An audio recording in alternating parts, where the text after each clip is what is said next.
councillors that aren't here who haven't sent official apologies? Yeah, thank you, Madam Chair. It's Conor Rouse who communicated he can't join us today. Yeah. We've also had apologies which are on this list if you'd like me to hand that to you. That'd be lovely because Emma's a bit tied up.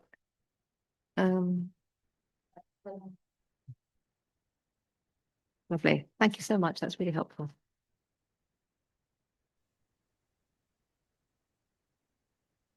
Okay, welcome to the July meeting of the Overview and Scrutiny Committee at North Norfolk District Council. Do we have any apologies for absence? I've received apologies from Councillors Heinrich and Councillors Penfold and Councillor Housden. And Councillor Rouse. And Rouse. Has just added his. Okay, lovely. Thanks very much indeed. Do we have any substitutes? No. Do you have any public questions and statements? No. The minutes.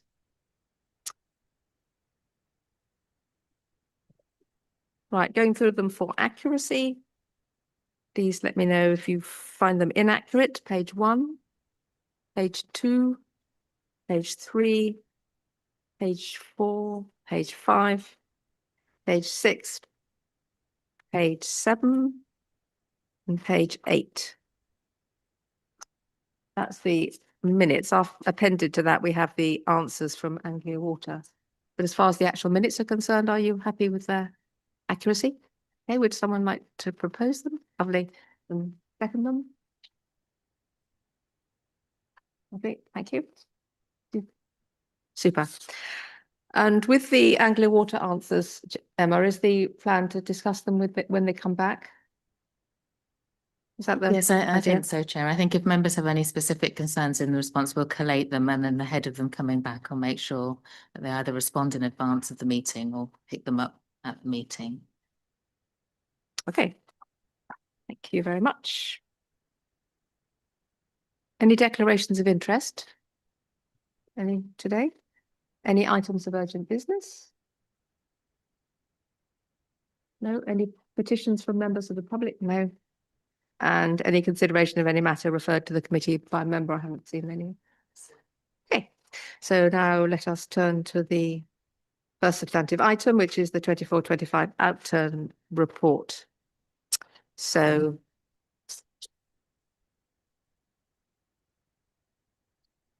Councillor Shahs is coming to the front, which indicates something. Good morning.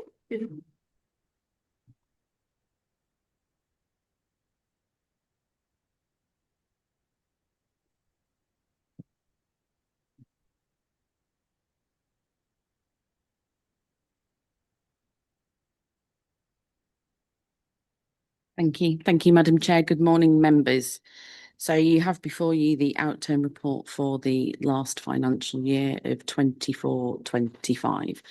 But before we look at the year-end results, I just want to thank the Overview and Scrutiny Committee for the work they did with me over the last 12 months in monitoring this budget. Because when we began the budget last year, we had created a significant improvement in the way that we financially manage last year. In that, we changed the way that we monitor the budgets. If you remember, in period 4, there was quite a deficit predicted. So instead of relying on snapshots at a fixed point in time, we moved to a model where we predicted the year-end position, which enabled us to monitor performance going over the whole year. And this proactive approach gave us a clearer visibility, earlier warnings, and better control over outcomes. So it allowed us to act decisively when it mattered and not after the fact. Excuse me, Senator Sharp, just as you could speak nearer the mic, could you? Because I'm struggling to hear over here. So. Is that better, Councillor Cushing? Would you like me to begin again?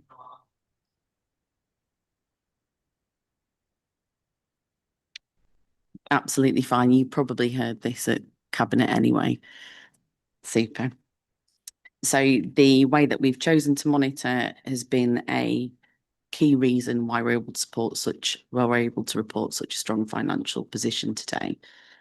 So through a combination of sound financial planning, cost control, and the relentless efforts of staff across the council, of which I'd like to say thank you to every single person who was involved in that. And it's not just the staff that attend the meetings here, it's the staff that are running frontline services and have understood the picture that we had in the last financial year, this financial year, and through the medium-term financial plan.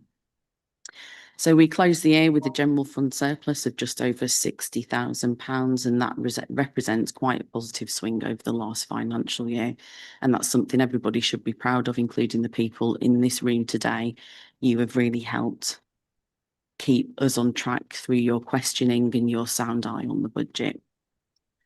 So the surplus is underpinned by just over 3 million underspend across service areas, including additional income raised. So the standout figures today are the employee related costs underspend of 1.6 million, and that's under paragraph 3.4. The tight control of supplies and services, which is under 3.7, which is just below 800,000. And then again, we also generated 2.1 million in additional income through strong performance in planning, parking, and the additional housing related grants. All this was achieved without compromising core service delivery. But again, behind these numbers, there are real people who are doing far much more with a smaller budget. And despite recruitment challenges, teams across the council continue to deliver services, maintain standards, and adapt to many changing demands. This outcome not only reflects our financial discipline, but also the professionalism and resilience to our staff. So again, thank you to everybody for the work they did over the last financial year. We'd originally budgeted to draw 4.6 million from reserves, but thanks to the in-year surplus, we only required 2.1. And as a result, our general reserve stands at just over 2.8 million, comfortably above the minimum recommended level of 2.1. And we retain 2.4 million in earmarked reserves, ensuring we're well equipped to manage future pressures. The prudent use of our reserves protects our long-term sustainability. So as we look forward to the next financial year, and I hate to put that in front of everybody now, the year 26-27, and with the funding reviews that we know are coming from government, we don't have any surety that our financial position will be any stronger with thanks to government changes in the next financial year. So the work that we did in 24-25 has put us in a far stronger position to tackle that. So I'm going to ask the committee again for your help when we look to the current year's budget, when the monitoring starts coming through. I've really, really benefited from the questions you've asked. And then obviously, as we look to the next budget in the next year, there'll be some decisions that we may have to make, which I know potentially not everybody's comfortable with, but we'll be able to address them as and we know when they're coming up. So with that, I know Dan's just arrived. If Dan's got anything to add, I'll pass over to Dan, but if not, we will take questions from the floor. Thank you very much. Members. Oh, sorry, Madam Chair, I've just got one additional change that I would like to make. We did raise it at Cabinet, sorry to interrupt. On page 41.6a, where there was a underspend in the bin capital budget, we are all aware that the cost of delivering food waste across the district is not fully funded by council. So it is my suggestion that I've put before Cabinet that we move that into an additional capital budget to help bring that shortfall up rather than return it.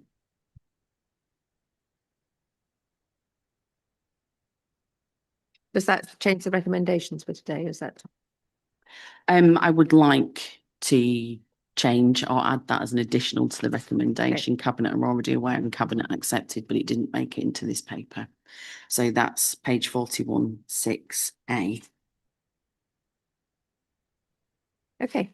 With that in mind, do members have any questions?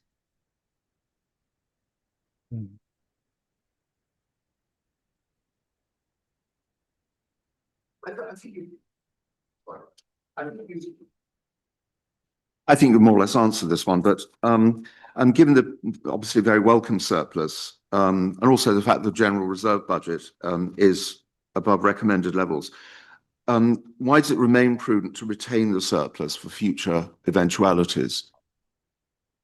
That's a really good question. And if we had some surety in funding, which we had been promised a multi-year settlement, then we would have some surety of what's coming, but early indicators foresee that we are going to have quite a shortfall in government funding next year.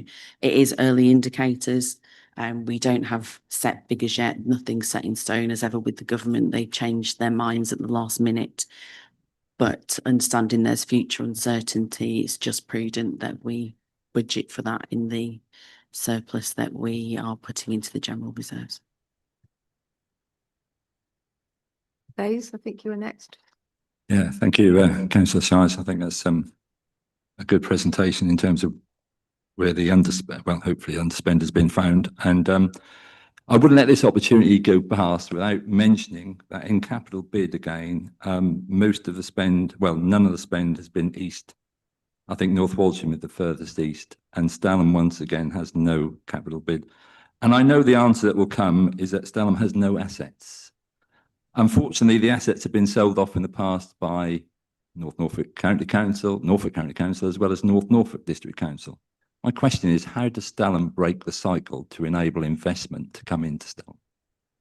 Marvellous question. As this is the 24-25 budget, we can't retrospectively change what we agreed when we set the budget. As with the 25-26 budget that we've just set, the capital programme is in there and will be monitored throughout the year. I know that in the corporate plan priorities for this year, Stalham is mentioned, and I know that yourself and Councillor Taylor have been working quite hard. As I've advised before, it's about coming up with a vision for Stalham so that investment can be made. And I know the leader of the council has responded favourably to supporting Stalham going forward. So my only advice to you as local members is keep doing what you're doing, because that's how change happens. And hopefully with your united, strong voice going into whatever council exists beyond us, Stalham will be in a much safer place to get investment. Councillor Boyle. On page 33, repairs and maintenance, I was really pleased to see that obviously there were some underspends in repairs and maintenance in programmed and reactive work, and that the main underspends were the Rocket House and Chrome Pier and amenity lighting. And there was some good savings made there. I just like the reassurance that the savings made were because of good work and that we weren't missing out on doing the work, the necessary work. And we're still looking after our assets. Thank you. That's a great question. As many are aware here, we have a portfolio of assets that had not been invested in prior to this administration and subsequent, and possibly administrations before that due to budget constraints. So most people in this room know Officer Tanner and the team, and every penny that is spent by that team is really scrutinised before they spend it. They are far tighter on the purse strings than I am when it comes to expenditure on things such as that. It is something that obviously would be a concern, and when we see that there's an underspend, but I will put your mind at rest. It is just sound budget management by officers. In that case, thank you very much to the teams that have made such sound decisions to get us into that position. Yeah, I think everybody, as I was looking through this report, it made me really realise how much everybody has taken it on board and been so careful with their budgets over the last 12 months. And I'd like to thank the staff and the portfolio holders for their scrutiny alongside everything else to keep us on track, because it wasn't where we were at the start. So no, thank you.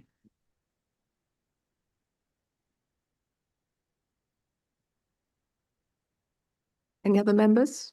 Any questions? Thank you, Madam Chair.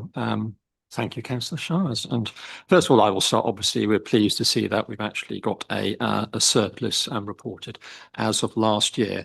But I'm afraid I do have to raise one or two concerns and issues about this. You mentioned the term sound financial planning, so I'd like to probe a little bit under why it was when we last looked at this in the February budget, we were reporting that we were anticipating a nearly £1 million deficit, which has now turned into a £660,000 surplus. So that's a variance of £1.6 million.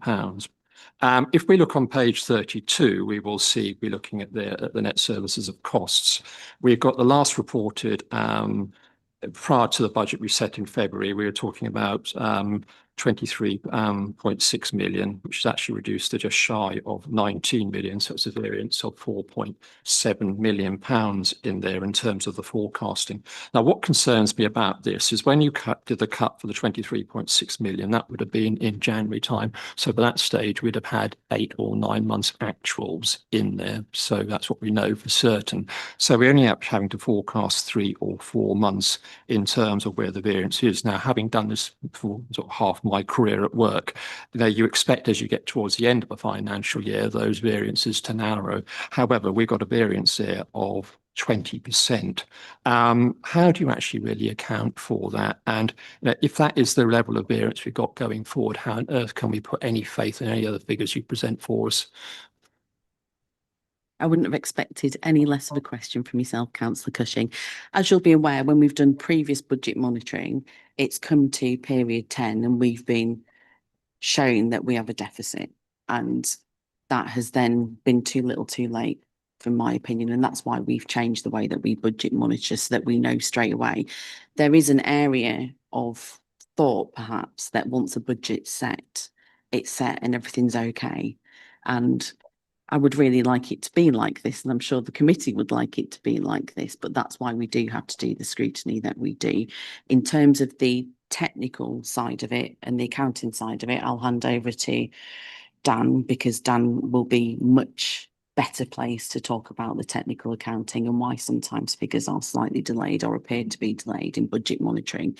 But the whole reason that we switched the way that we monitor the budget is that we know where we're heading earlier, rather than things being delayed and coming in later. So it gives us a clear view of what will happen if we don't make changes. So I'll just hand over to Dan with regards to the appearance of the delay between period 10 and where we are now. So the first thing I think I want to point out with that variance of 4.7 million there is that actually that's before any transfers to and from reserves are taken into account. So whilst it looks like there's a large variance there, it completely excludes any use of reserves there as well. So that's the first point I'd like to flag there. And in terms of the delay between reporting, some of the delays are due to some of the accounting adjustments that go through, which only happen at year end. And the other ones are sort of timing differences on things that we won't know until that period has passed. So until we get to the outturn reporting. So at period 10, we may not be able to predict such increases in things such as parking income, the planning fees and things like that. So those things are inherently quite tricky when we're coming to forecast at period 10 what the year-end figure looks like, because we'll be working on essentially data up until period 6 for certain elements of that and forecasting the best we can. May, Madam Chair, come back on that. So let me just pick out one. So if we go employee costs there, and actually neatly enough, that comes to the 1.6, which equates to the variance we're reporting. Now that's staff costs. Now of all the things when you're forecasting, when I was doing it, that you can actually forecast, you should be able to forecast with a lot of accuracy, is your staff costs. This is a relatively small organisation of about 300 FTEs. You know how many people you were actually employing, you know how many vacancies that you would have at any given time. So therefore, you're not paying those salaries. So that one I would expect to be fairly on the button, near there, not exactly, but near enough. But actually, we've got a £1.6 million variance in there. So everything you just said to me, that doesn't apply to that particular figure, because that's not about money coming in or going out. That's a set and fixed cost. So for specifically for employee costs there, so obviously the 16.6 million in the updated budget, that's what would have been budgeted for at the start of the year. The outturn position just shy of 15 is obviously the actual expenditure for the year. So that just equates to the in-year vacancies that haven't been filled. It'll also, if any posts have been funded from reserves, that won't be taken into consideration in this table. As sort of mentioned previously, this is before any reserves are taken into account there. Sorry to probe on this, but when we are presented with a budget and we make, we meet at our annual full council in February where we make decisions on council tax, for example, that we are going to impose on our residents, and we've taken, we increased that on the assumption that we're going to have a deficit this year.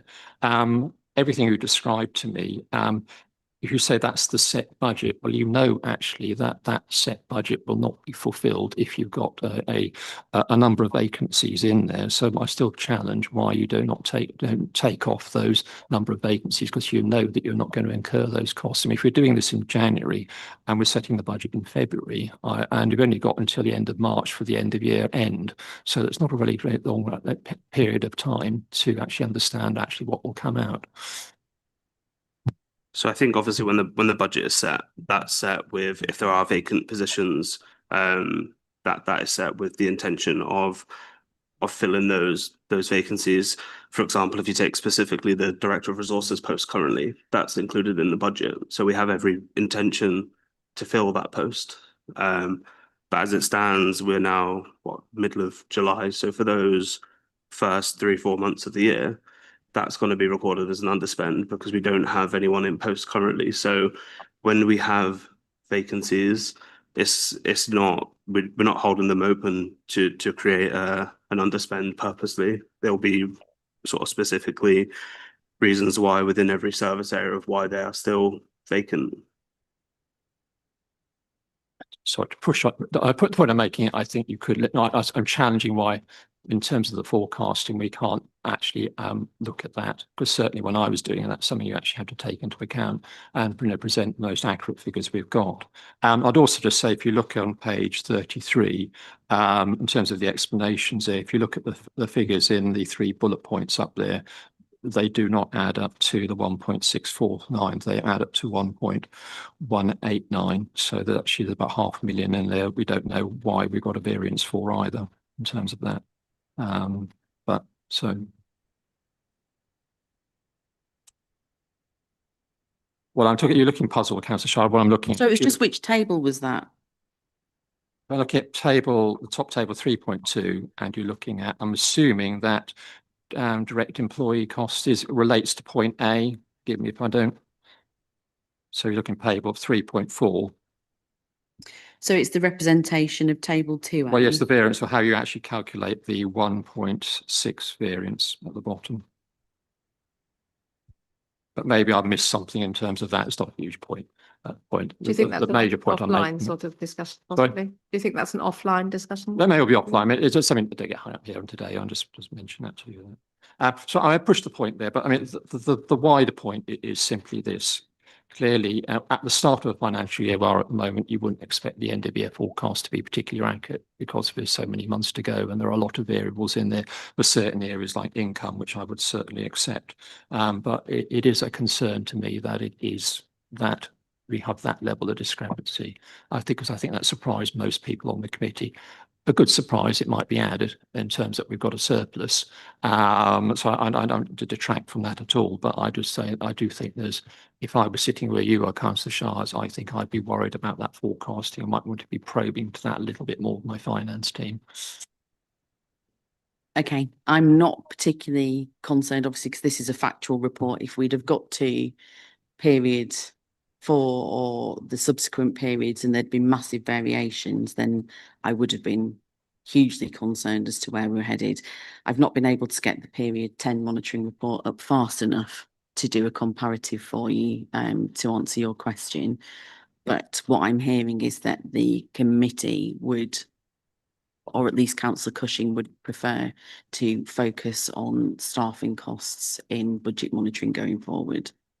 That's what I'm hearing. If I'm incorrect, then. Oh, they are actually make up on a large lump of our actual budget, isn't it? As they do in any other budget for any other company or local government authority. So I would say that's an area that would be a useful focus going forward. I wouldn't be upset with that either. Can I just actually there's a typo as well on page 36, table G income. The 24-25 shows us 26 million. I think that should be 36 million. So.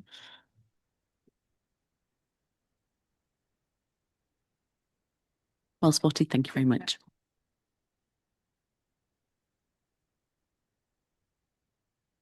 Can I just ask a slightly tangential question to the staff costs, employee costs? I've had no indication that delivery or performance has been affected, but obviously that's what you immediately think about. And also staff well-being, as if everyone's carrying a load that's much higher than it was before. You know, is it putting undue pressure on them? So where are we capturing those impacts? So it would be my thought that the performance side of it, we would be monitoring through when we look at performance, particularly in this committee. I'm looking across to my cabinet colleague, Councillor Fredericks, who I'm sure would be looking at our most vulnerable residents in terms of those benefit claimants and things like that to ensure we're not losing performance there. We've done the improvement plan on planning, and I believe we can see through the income on planning that we're not seeing any shortfall there. So it would be visible in the data, I believe, if we were having performance issues, and more so, I would believe our frontline staff on customer service would be seeing an increase in complaints. North Norfolk residents do deserve and do demand the very best of service, and they are not shy, and I welcome that when they come forward in letting us know that things aren't quite working for them. In terms of staff wellbeing, I can check with Councillor Adams, whose portfolio that sits in, to see what we're doing in terms of councillor wellbeing, the councillor staff wellbeing monitoring. Thank you. I'd just like to echo what Councillor Shires has just said. There's two teams up for national awards in the finals. So we are considered as one of the best performers in the country for our revenues team and also our benefits team. We obviously want to celebrate that. So thank you for giving us the opportunity of celebrating that in public.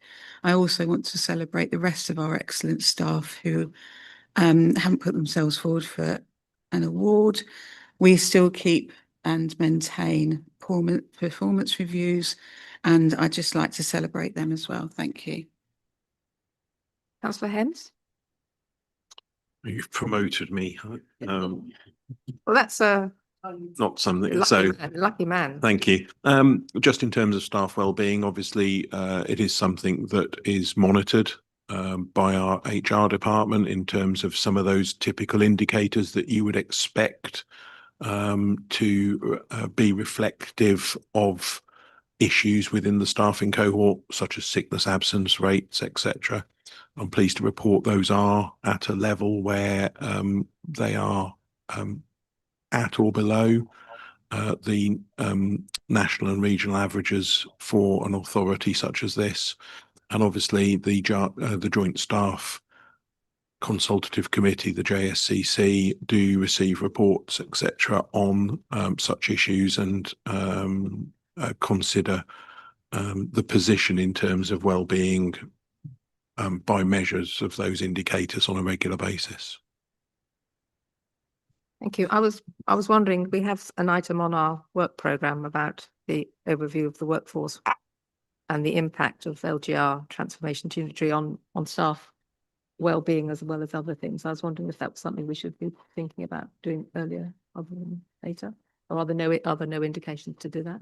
It's just a concern I have about all the changes impacting people's well-being.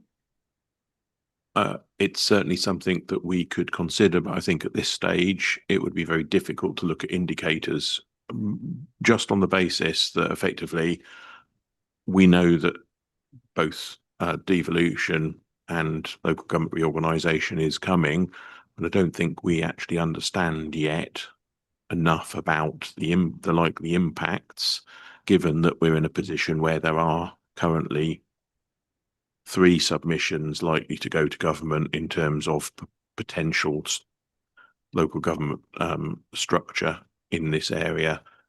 That won't go until September late September, and government won't then state what their preferred option will be. I think we recognise that there is a lot of work to be done around the information for local government reorganisation, and that will continue. And in some areas, we are looking at how we support that in terms of our staffing structure and the work that we're asking staff to do.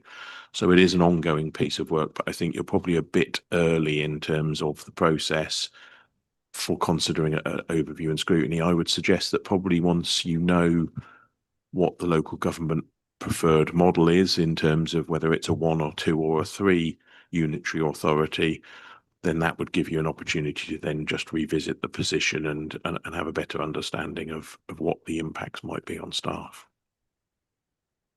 I guess I was looking more at the current, level of staffing which we're at, and the burden that puts on people rather than any future level of staffing we would have. But if no one feels that that's a problem, that's absolutely fine. Councillor Bayes. Yeah, regarding the budget and just picking up on what's just been said, quite clearly there's a gap in terms of people applying or taking up posts. Is it due to quality of staff that are applying, or is it just the lack of staff that are applying? Are those vacancies being made through people wanting to leave due to devolution, or how do we plan next year if we've got devolution coming up and we've got no one applying for vacancies in that respect? And how much pressure will that put on staff? I think that's a sound question to ask. I don't think that it's relevant to the 24-25 outturn report. But please bear in mind, we're not short of applicants. We are a very well-run council and we are a wonderful place to work. But I don't think that's relevant to the 24-25 outturn. I can understand that. If I can just come back on that, it's about there is gaps that has facilitated the surplus in staffing, or it's come from staffing. My concern is, why haven't those staffing areas been filled? Is it a lack of quality people applying, or is it, and why is there a gap? Is it, why have people left? I don't know why people have left.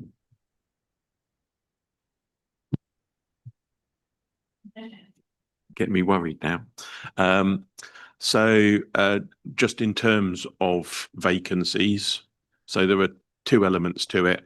The first is, as has already been said, we don't have a shortage of applicants for a number of posts. Generally, we're seeing a significant number of applicants. I think it's common knowledge that the recently appointed assistant director post received 31 applications in total.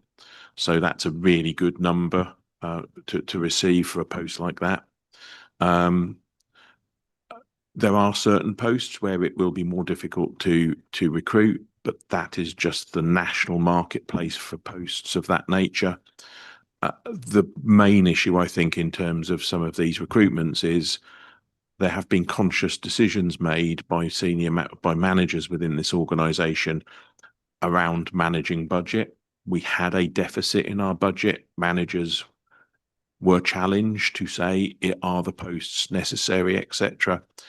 But equally, there is an automatic delay in a process. So if I go out to recruitment now, I have a situation where I will have a delay because of the length of time it takes to do the paperwork, to place the advert. There will be a period of time the advert will run for, and then there will be a recruitment period. Generally speaking, when we recruit, the people we recruit come in from other authorities or other organisations where they have a notice period to give. And that typically is anywhere between 4 and 12 weeks. So there will be a natural pause in a position for a number of weeks whilst the recruitment process takes place. So if we had someone who left, who was in a post where it was a 4-week notice period, most likely that person would have departed prior to, we probably hope to get the advert out and the process going on. But you'd probably find that there would be a 4-week period after that, maybe more, where someone was giving their notice period. Those add up across the course of a budget, so that if you've got a number of vacancies, In terms of LGR, I don't think it's having an impact because we're seeing people wanting to apply and come into jobs. The vast majority of people who have exited this organisation have left for, they've either retired or they've left for other posts, often in other local authorities. We do see a degree of people, moving around the local authority group within Norfolk because of opportunities that come up at other councils. There's a bit of a knock-on effect especially in some of those posts. So if someone leaves, someone will, people across Norfolk will apply for that post potentially, particularly in some of the technical posts. People will apply for that. That leaves a vacancy there. So it's a bit of a people move around. So I don't think it's a concern in terms of LGR. Clearly, we don't know what the impact will be as we get that further and further down the line of understanding what's happening and it becomes closer. But we are monitoring that. Thank you for that answer. That's really, thank you. I had a question about the capital projects being rolled forward, page 45, and the ones that are funded by borrowing and the ones that aren't contractually committed. Some aren't. I was wondering if there was any flexibility of not borrowing, because obviously that's expensive. Thank you. Do you mean flexibility in terms of not continuing the projects? I was wondering, is there some financial flexibility not to borrow? If we could, I'm assuming that these are set in stone. I will hand over to Dan for that specifically, but as we've seen before, when we made agreements to borrow historically, for example, for the refuse vehicles and for the reef at Sheringham, we didn't have to borrow immediately. So that's future borrowing, but I'll hand over to Dan in case there's a legal reason why I'm incorrect in what I'm saying. So in terms of borrowing here, I think that obviously to most people, the word borrowing, you would assume that we go to a bank, we ask for physical cash to be passed over to us. The borrowing that's referred to here is what's called internal borrowing to fund it. So we do have borrowing to help with cash flow constraints. But that borrowing is a sort of standalone 1-year agreement, which isn't linked specifically to a project, which is held with the PWLB.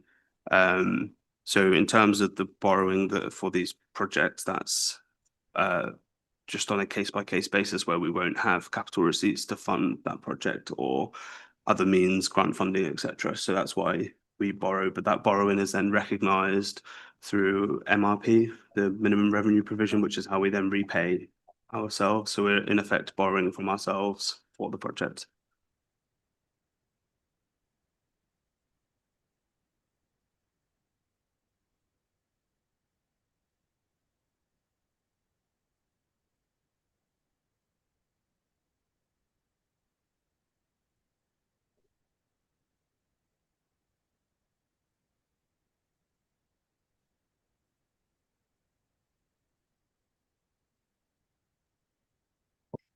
So Appendix E is weirdly labelled Appendix C. You've got 2 Appendix C. So if I'll just find the page number for you, Councillor Fletcher. It's under page 81. Yeah. No, not at all. It actually says Appendix C at the top, but it is actually Appendix E.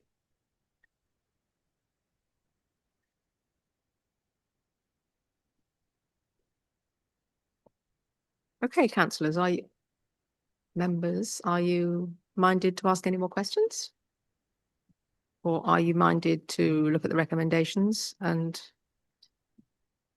are you prepared to recommend the following? A to now N, adding N as the additional. So what you're talking about, isn't it? Yep. Is anyone not in favour of that? No, everyone in favour of the recommendations? Yeah, we need a proposer and a seconder then, and They actually wanted to vote. Right, okay, we'll vote. Lovely. Thank you very much. Now moving on to the debt recovery. Agenda item 10. Do you think there might be someone next door who might be presenting it? Are you presenting it or just speaking to it?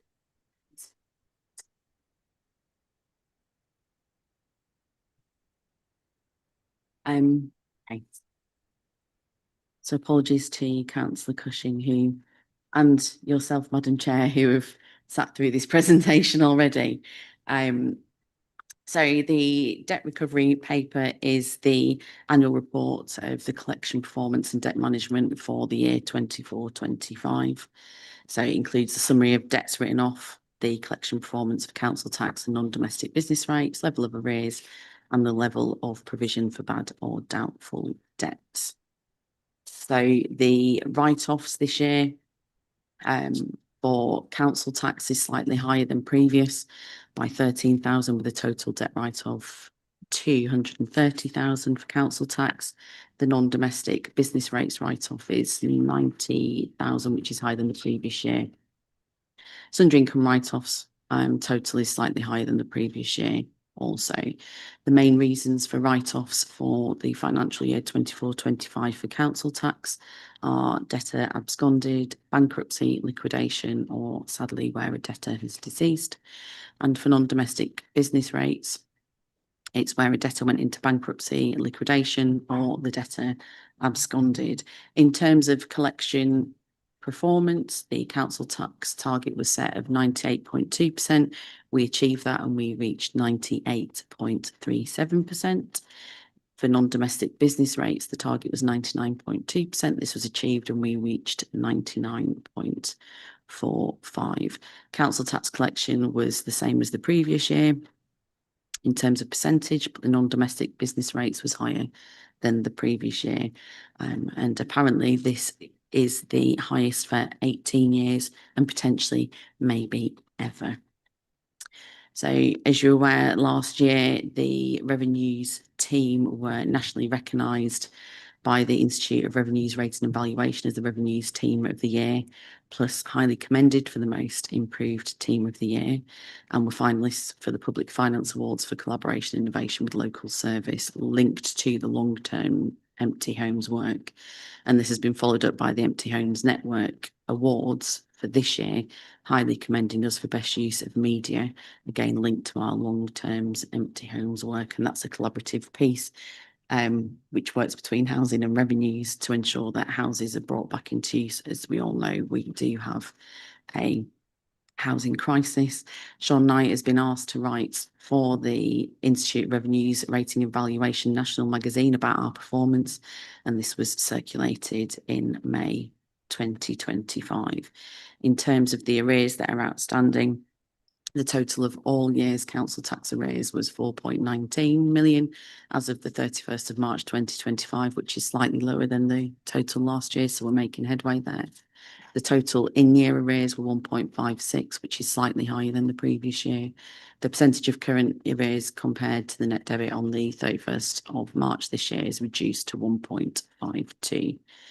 The non-domestic business rates, the total of all years business rates arrears is 253,000 as of March, and the total in-year arrears is 115,000. The percentage of current arrears again has been reduced to 0.44%. The other item that I just wanted to raise that Sean alerted me to was that following the release of the national collection results data, we are now joint 22nd with council tax collections and 13th with non-domestic business rate collections out of 298 councils across the country, which means we are within the top 8%, 7.4. If you want to be precise for council tax, and the top 5%, which is 4.3% for NDR, whilst the top quartile is the top 25%. So our teams and this council in terms of collection is right up there. So it's confirmed that this council top of Norfolk again for both council tax and non-domestic rates collection for a second year. I have passed my thanks on to the team for their work. They're often quite unsung in the work they do, but a huge congratulations to everybody in the revenues team for the work that they're doing. Much. Members, do you have any questions? Councillor Cushing? Thank you. It's actually an observation as much as anything. Page 91, it says that 70% of taxpayers pay direct debit. I'm actually surprised it's that low. I mean, obviously, if we pay by direct debit, we've got far more likelihood of getting the money in for sure. Does the council push direct debit strongly, and does the council empowered to try and get people to move to direct debit? We do work towards supporting people with direct debits.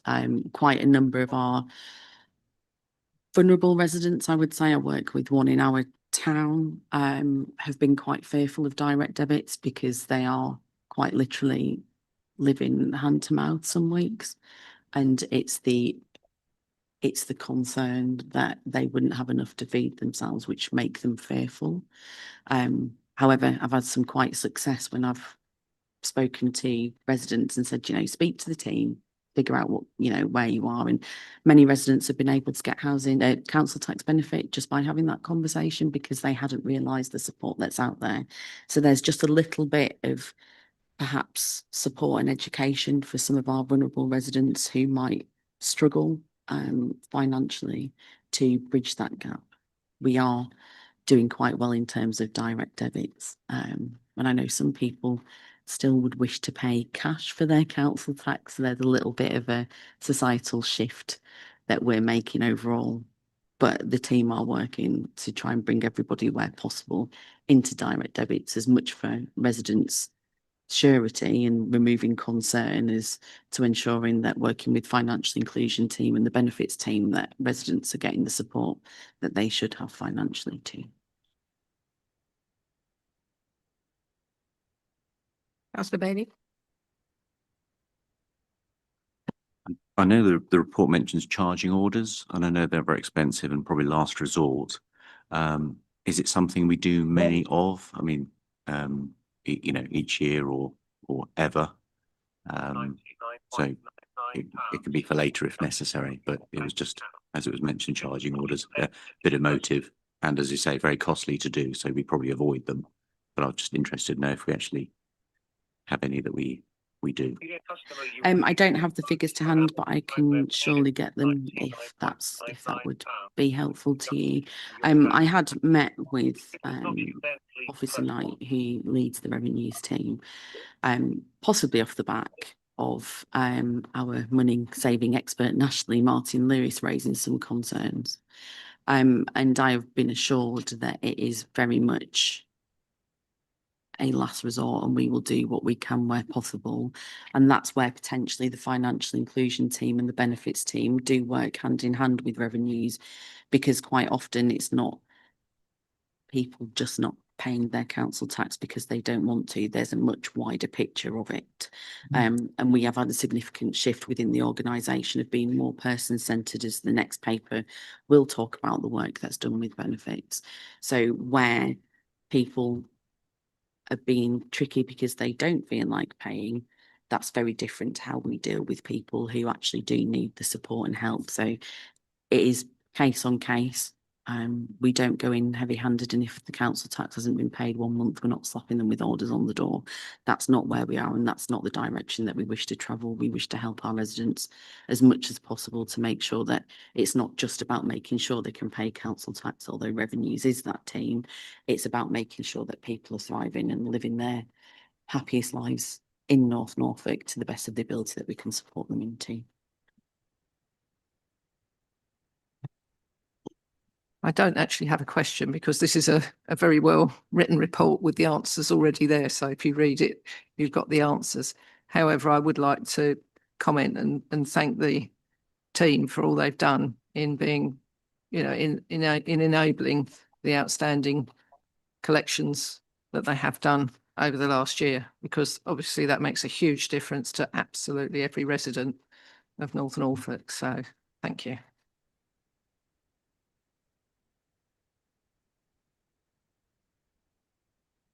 Good. I mean, I'd like to echo the comments about the exemplary performance. I've always found them absolutely delightful to work with and very, very efficient. So many thanks to them. I would just question, going back to the direct debits, it's 30% of NNDR. That seems, is that something that surprises you? A little bit. It does a little bit, but it depends on the size of the organisation, really. I do know some sole traders who will get their bill and then pay because it works best with cash flow and things like that. I think potentially that's a conversation that we should have with our business communities as to what the barriers are with that. And when we next do the consultation, potentially, I'm looking to Dan for business rates and such. And when we do the council tax setting, perhaps that's something we should ask our businesses as to what the barriers are, if there are barriers indeed with paying by direct debit. Good, thank you very much.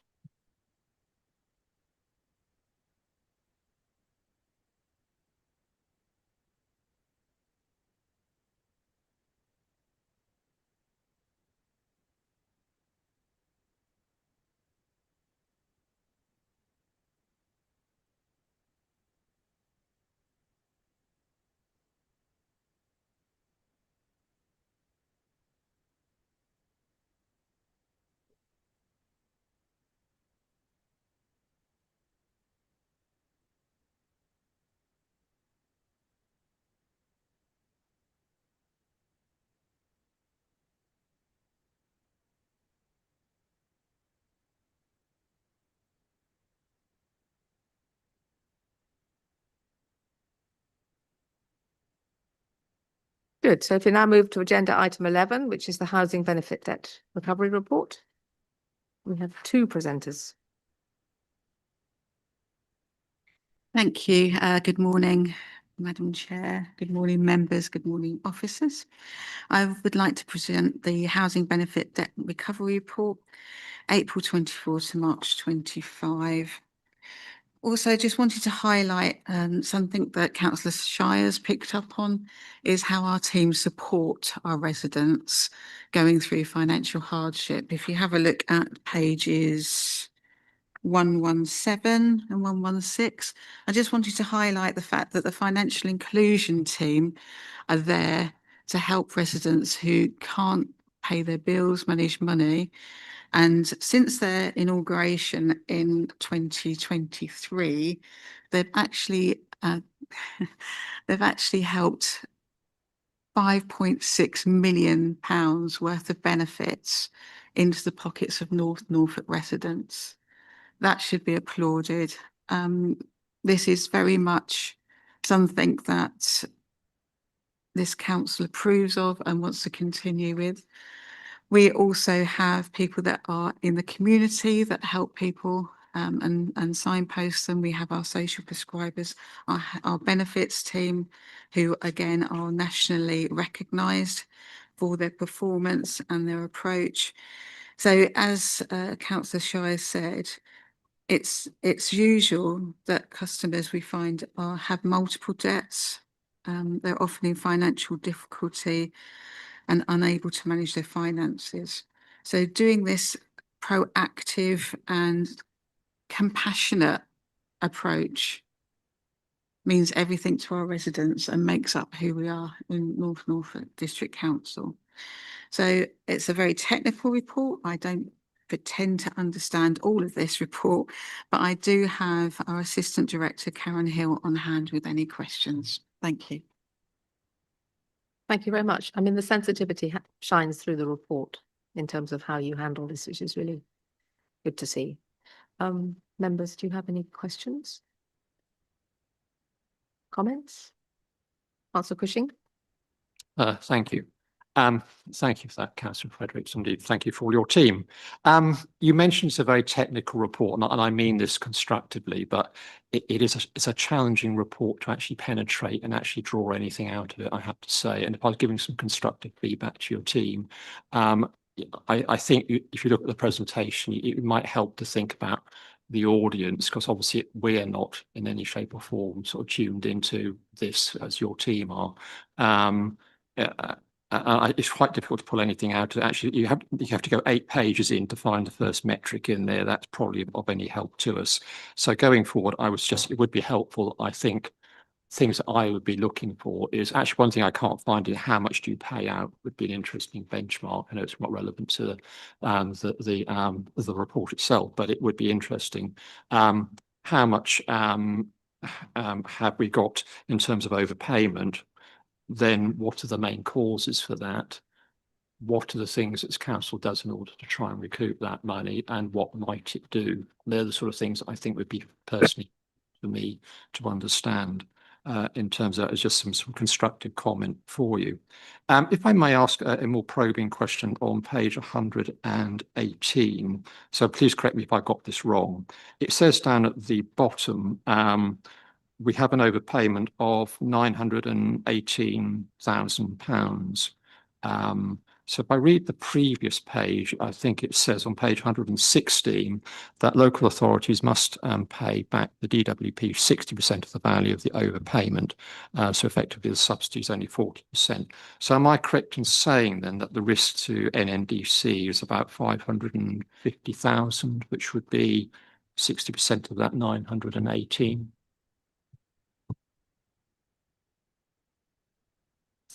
My understanding is that that figure, 918,000, is the total debt that's accumulated to the council.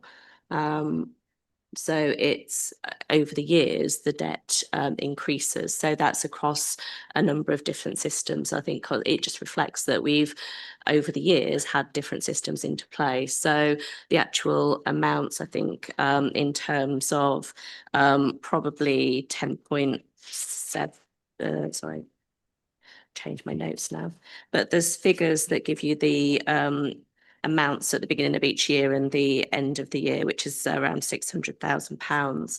And it shows, so I can answer specifically, because I do think, again, as you said, it is very technical. It's difficult sometimes to find the answers. So I think that sorry, I'm not answering very well, but I was making notes on a page, and then my notes that I was actually using for the meeting are on a separate page now. So I think you go to 10.5. So 10.3, which shows the amount of overpayment at the start of every year. So those figures obviously do change as we move throughout the year, because we are recovering debt, but also more debt is accumulating. I think the important thing to note with housing benefit is that there are a significant number of changes, and that's why the report is probably more complex than it would otherwise be, because we're in the process of migration to universal credit, which means that both the amount of housing benefit that we pay out will reduce, and therefore also the means of recovering that debt will also reduce as well, because when we've got housing benefit in payment, we can claim overpayments against the ongoing money that we're paying out.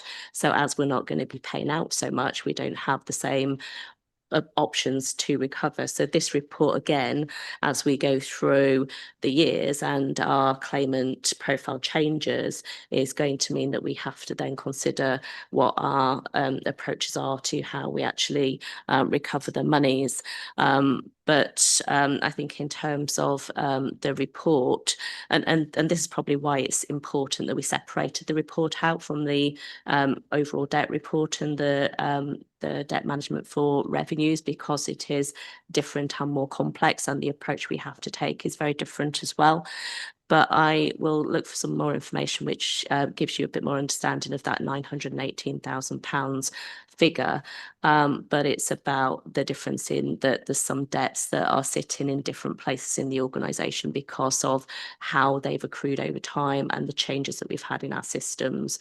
So the money that the housing benefit team focus on are the figures that are given for the 3-year, so 10.3. Thank you for that. So if I may follow up with the questions of that, in terms of paying back to the DWP, how regularly do we have to refund them overpayment money? So it's basically done as through an annual subsidy claim.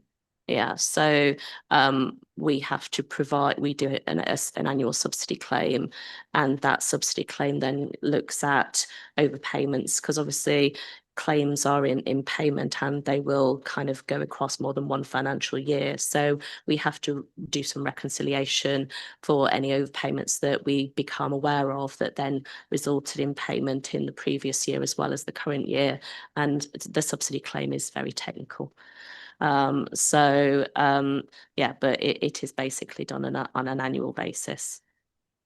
So it's not a repayment as such. It's more they pay us money and they pay us less as a result of if we have to repay some of that subsidy. So in simple terms, that if you look at bottom page 118, that 918,000 effectively is a debt owed to the council. Is that effectively that 918,000 effectively is a debt owed to the council, which may or may not be recouped? Is that? I think at the end of each year, that figure will be adjusted accordingly, depending upon, that's all the money that's currently sat in as a debt. So it will change. Yes, that figure will constantly change every day. It will change as more debts come on board, as we collect more. And it's about making sure that we're kind of keeping on top of that so that debt isn't increasing. I don't actually have the figure for the previous year, but we obviously do this as an annual report, so that figure should be in the previous annual report, so I can look to see what that figure was previously. Right, can I just follow up with one more question, if I may? You mentioned the changes to the benefit system and universal credit. Does that mean, I'm assuming this council doesn't actually pay out universal credit, that's done centrally elsewhere, that's always my understanding. Will housing benefits still be a benefit, or is it all being consolidated into?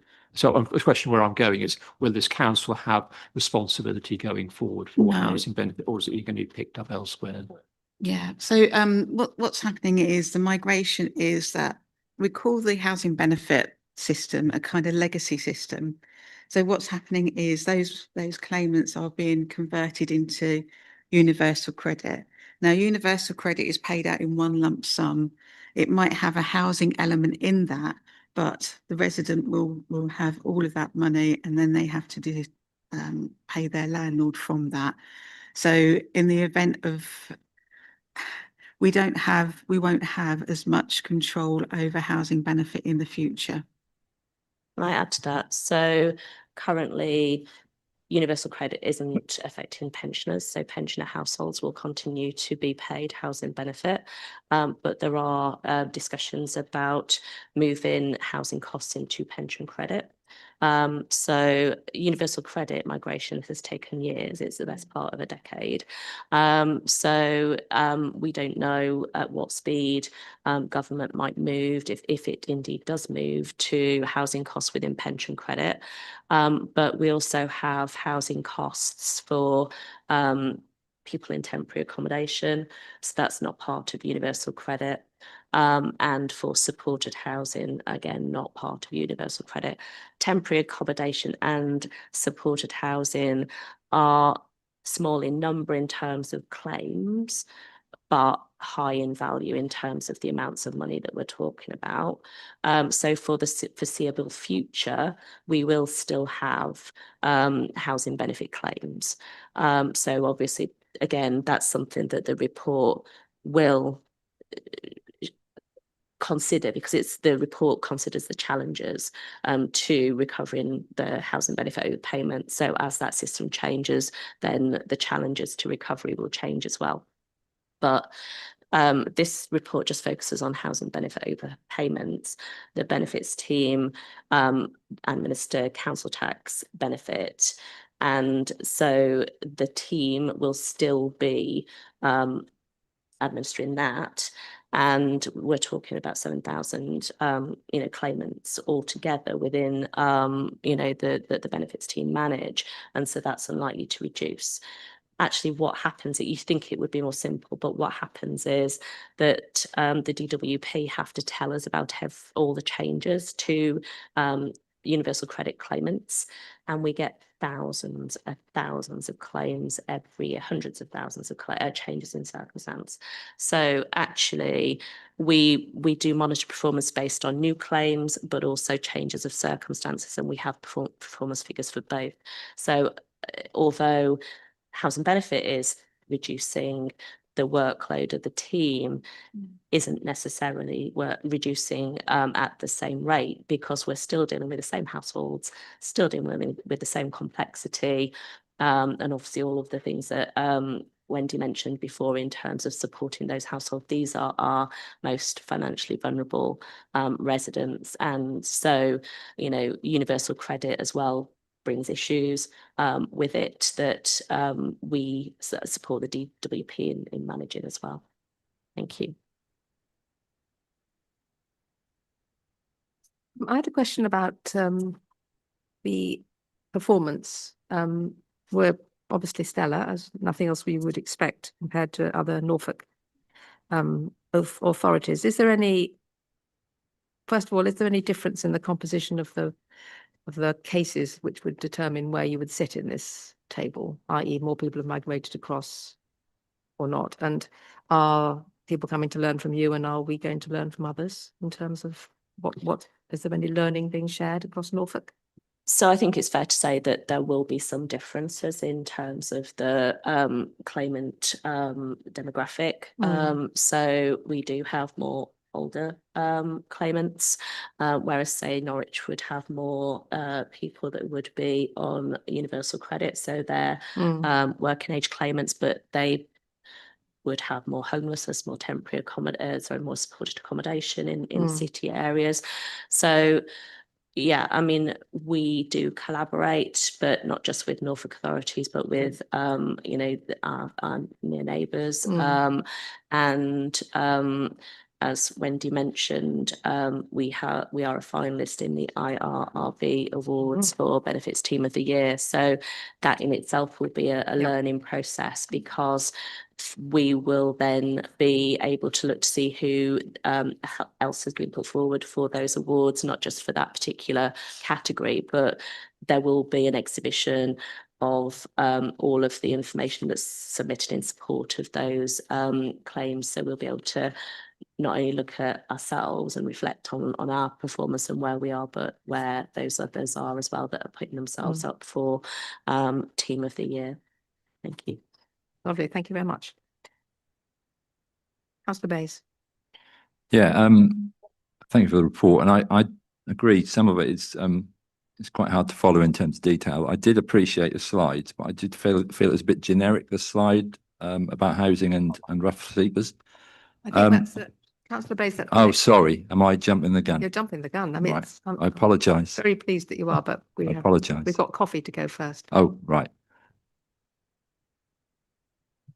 Item 11 is concerned, the recommendations. Does anyone have any comments about the recommendations? No. Are you all happy to approve them? Yeah. Okay, do I have a proposer and a seconder? Lovely. And everyone in favour? Super. So thank you very much for 3 excellent reports and 3 excellent series of presentations. So I suggest we have coffee now for 10 minutes. But be generous and make it 5 to 11. Would that be okay?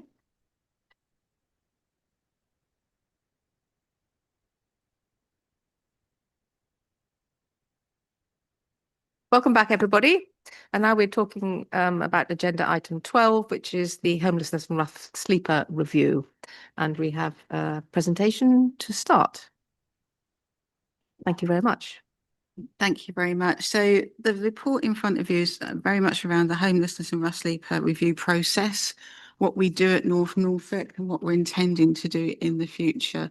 And it lines up with the rough sleeper review of what we're going to be doing later on in the year. Thank you. but we're just giving you a presentation. Can I remind all members that between 2 and 3, I think this afternoon, or 2 and 4, there is a fantastic briefing on homelessness and homes and also enforcement.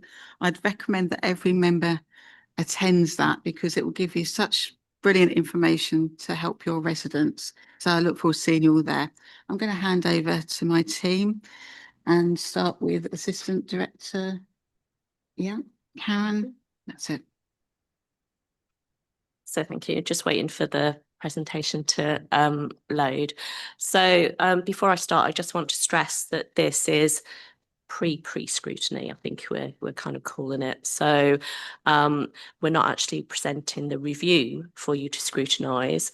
What we're doing is setting out the process. The review will then follow, and then the strategy will follow that. And so we will be coming back to scrutiny to look at the review and the strategy as pre-scrutiny. So because the strategy, it takes a number of months, there's a lot of work involved. We wanted to ensure that you were engaged from the start, both as overview and scrutiny, but also as individual members. We will be reaching out to all members to input into this process as well. So I think that's important to understand. So this presentation that I'm going to show you now doesn't actually include any data. You might be expecting to see data. It doesn't include any data. So that will follow. So if that's okay, I just want to make sure I'm setting the scene so you understand what we're doing today, if that's okay.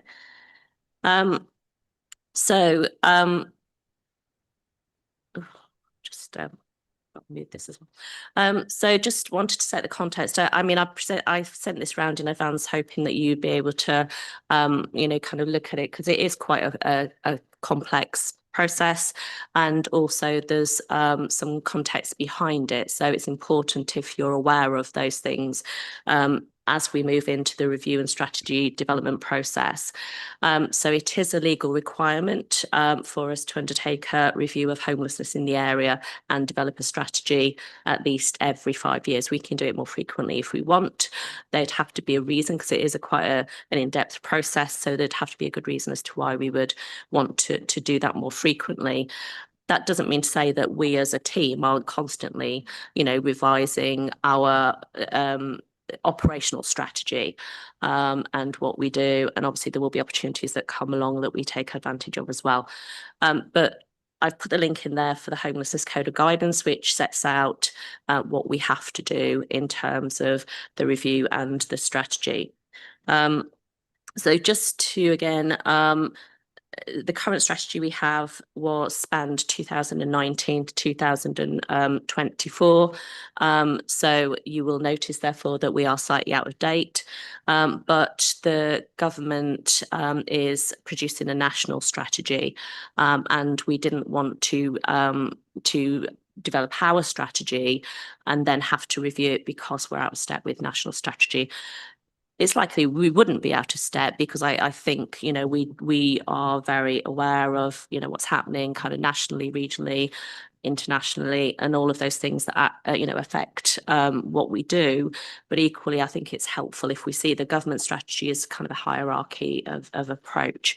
But also, not only that, the government will determine its funding based on its strategy as well. And the funding is so important because a lot of what we do is funded by government grant rather than from our base budget. So it does mean that what we do has to be considered every year based upon what funding we get, hence why we have so many fixed term contracts in our team and we're reviewing those and renewing those on an annual basis.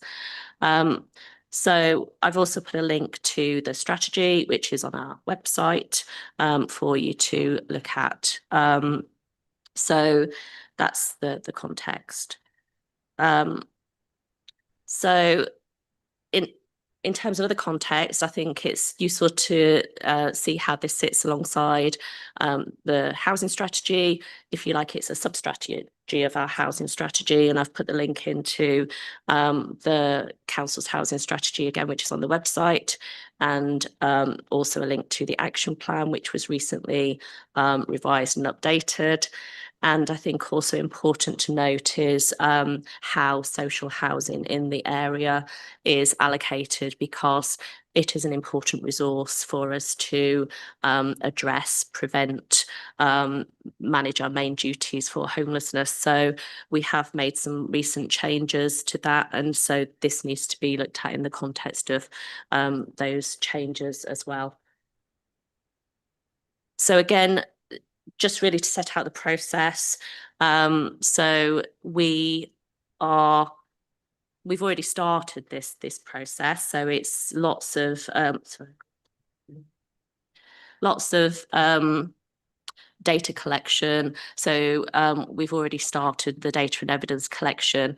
There's a huge piece of work actually to be done in terms of consulting with stakeholders, because the stakeholders in this process are so wide. So we're talking about, local members, town and parish councils, communities, voluntary sector organisations, housing providers, charities, the resource that support people who find themselves in a threat of homeless or homeless is vast, and so to try to capture as much of that as possible, there's quite a lot of work to do there. And we also want to hear from our residents, but also our service users as well. So it's important that we kind of go through all of these stages and capture all of this before we start to develop the strategy. So we will actually produce a document which captures all of those things: the data and evidence, the consultation with stakeholders, the consultation with residents, feedback from service users, and that will all be in one document that will then ask you to say, does this look right? Have we missed anything? What are your initial thoughts? What is it telling us? And then we can start moving into the process of producing the homelessness strategy. And then there will be a consultation on the strategy. So we will again go through to those that we have consulted as part of the review process to say, this is what we think the review is telling us. This is what we think we should be doing for the next 5 years. Do you agree? And then we go through our governance process for adoption of the strategy, and we have to publicise that. So it will be then published on our website. So I just wanted to go through the timelines that we're proposing, because we know that the national strategy is due over the summer. Summer's a little bit of a fluid term, I think, particularly for government. So we're trying to align with that. So the review process will, and some of these are going to overlap a little bit, but the review process will continue through really as long as possible, but we have to draw it to a conclusion at some point. But we're looking to have as much of the review completed by the end of July, but realistically it's probably going to continue through to September.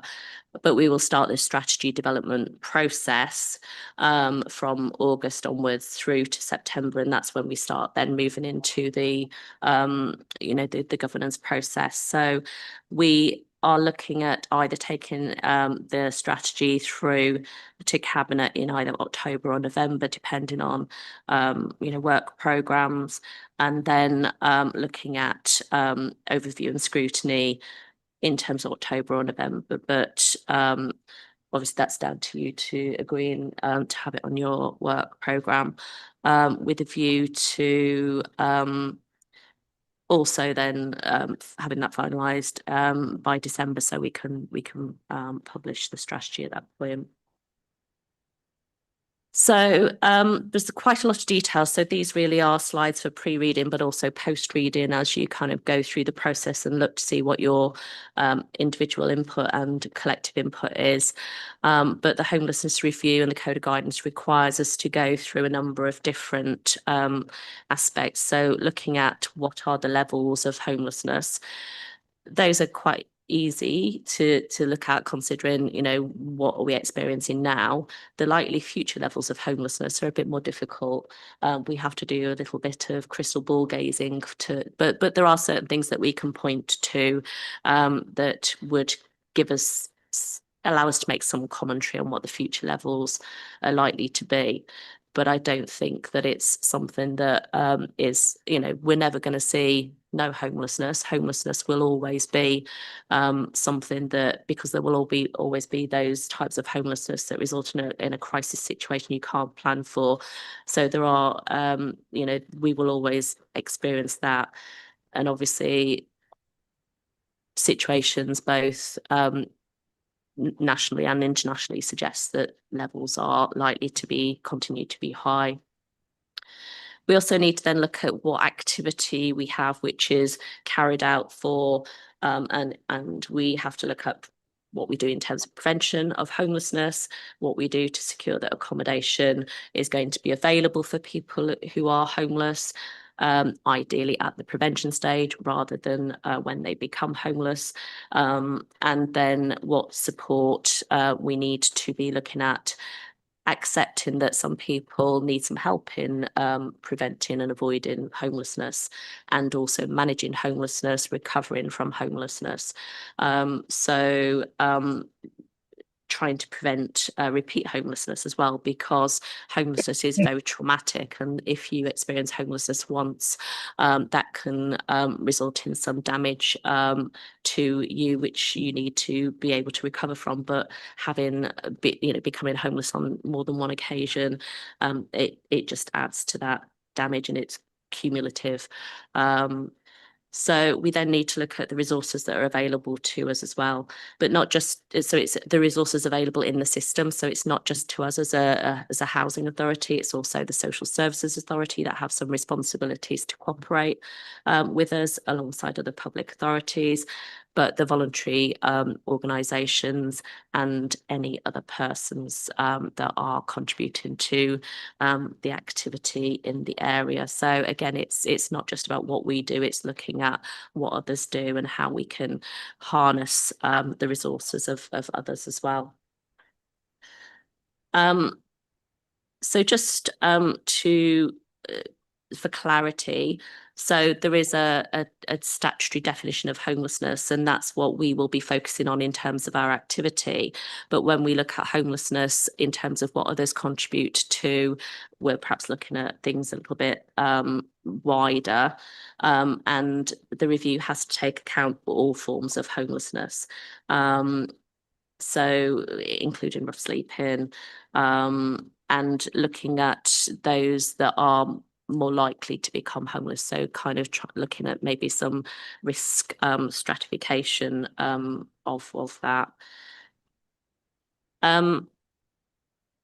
So I'm not going to go through all of these slides because I want to leave as much time for questions as possible.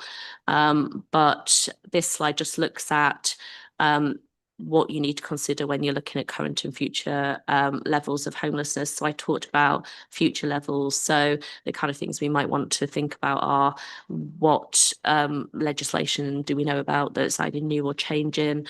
What are our local policy decisions that might have an impact on homelessness? You know, so that in itself is a piece of work that we need to undertake. And then in terms of looking at preventing homelessness, and this is really where we do need to be focusing, we want to prevent it rather than manage homelessness. And so we need to look at a number of different things. So our partnership arrangements, what advice and information is available, both directly provided, but also other advice, how we might be able to look at ways in which we can identify people earlier, what we do to manage homelessness when it happens. So the pre-crisis intervention, but also preventing it happening again. And accommodation needs, that might sound quite simple, but there are a number of potential accommodation options, and we need to consider all of those. Supported housing, social housing, private rented, temporary accommodation. And we have to try to make sure that all of those supplies are in balance, in line with what we expect that we're going to see. And we have done a lot of work to increase our temporary accommodation portfolio, and we need to consider, do we need to do more? Do we want to get to a situation where we manage temporary accommodation so people are the stay is limited, the quality is the best we can provide. So there's a number of factors we need to think about with each of those. And that interplay that we were talking about with things like the allocations policy, what policy do we need to have to make sure that those that are homeless are able to be moved through, so that a certain number are able to access social housing as prevention, but also that we then have a policy that is able to make sure that we can manage our temporary accommodation assets as well.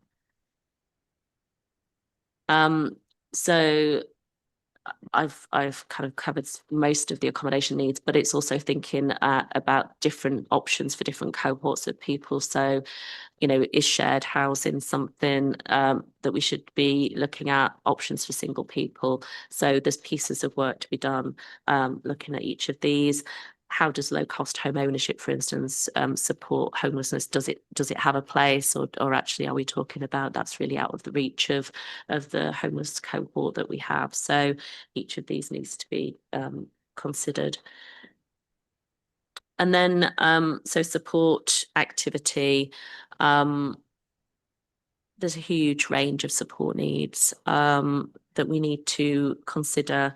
And I'll show, I've got another set of slides that will look at some of the support needs of our homeless cohort over the last year. So it just helps to illustrate, the breadth of activity that we're talking about. So it's looking at what we do, but also mapping what others do and looking at where there might be some gaps in service provision and some deficits, and what might be needed then to resource any gaps, and who are the potential, partners, providers to work with us to meet those gaps. And housing related support covers a number of different things. And some of these things you might think, well, do we really need to provide these? But some people do really struggle.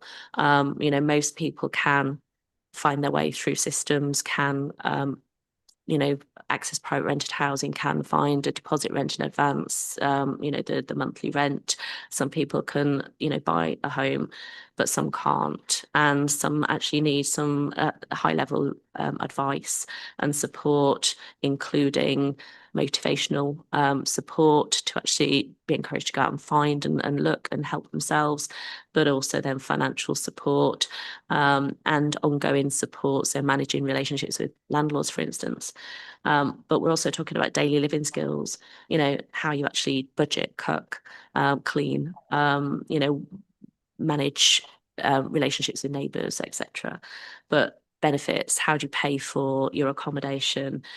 But also, how do you look after yourself? A lot of homeless people don't look after themselves, and so need some encouragement to link in with health and community services. So we're talking about a lot, and just, being a part of a community, maintaining social support, building social networks. All of those things are really important if you're going to be successful in maintaining your independence and accommodation.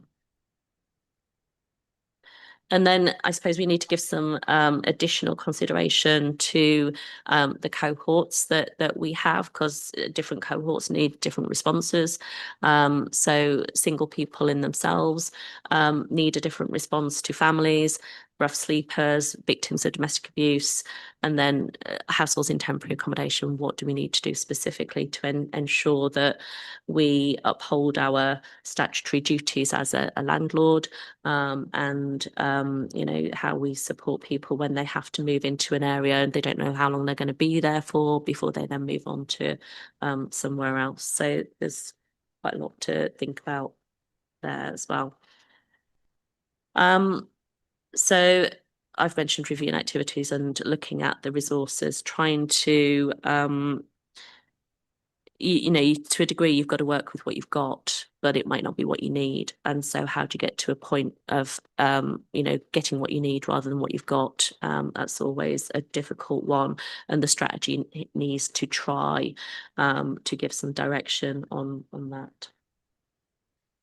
Consultation. So we must consult with public and local authorities, voluntary organisations, or other persons as considered appropriate. But we also want to consult with service users, and there are some specialist agencies that provide support that we need to ensure that what they're looking to do, their organisational direction, their resource allocation, closely aligns with what would be helpful to manage homelessness. And we do have a community engagement strategy, so we will be looking to consult in line with that. So we are in the process of consulting. I was hoping to actually add some links so we have sent a letter to, I think there's almost 100 stakeholders that we've sent a letter out to.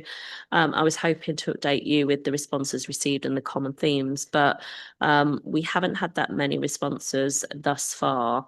And so we have decided to extend the consultation period for as long as possible. And we'll be doing some work to encourage those stakeholders to respond.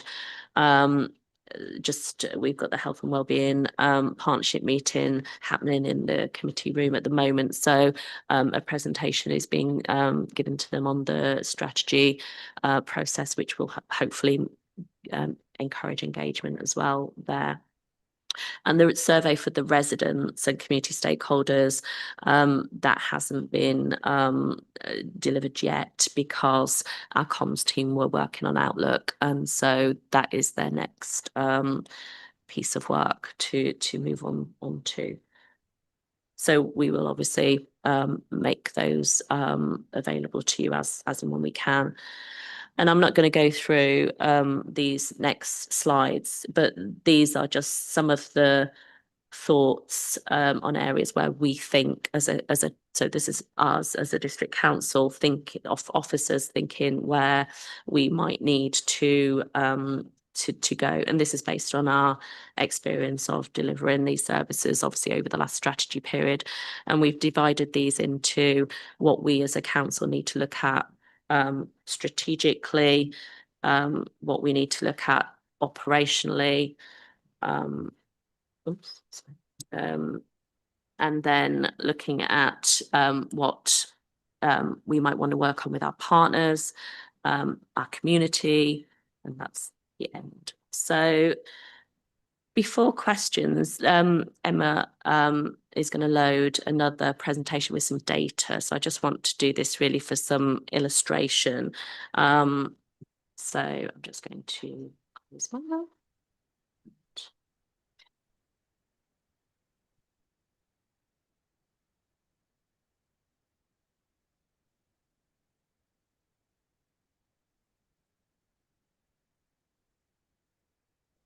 So this will be shared with you after I think it's actually possibly in the paper. Is it in the papers that's Emma, that have been printed or not? No.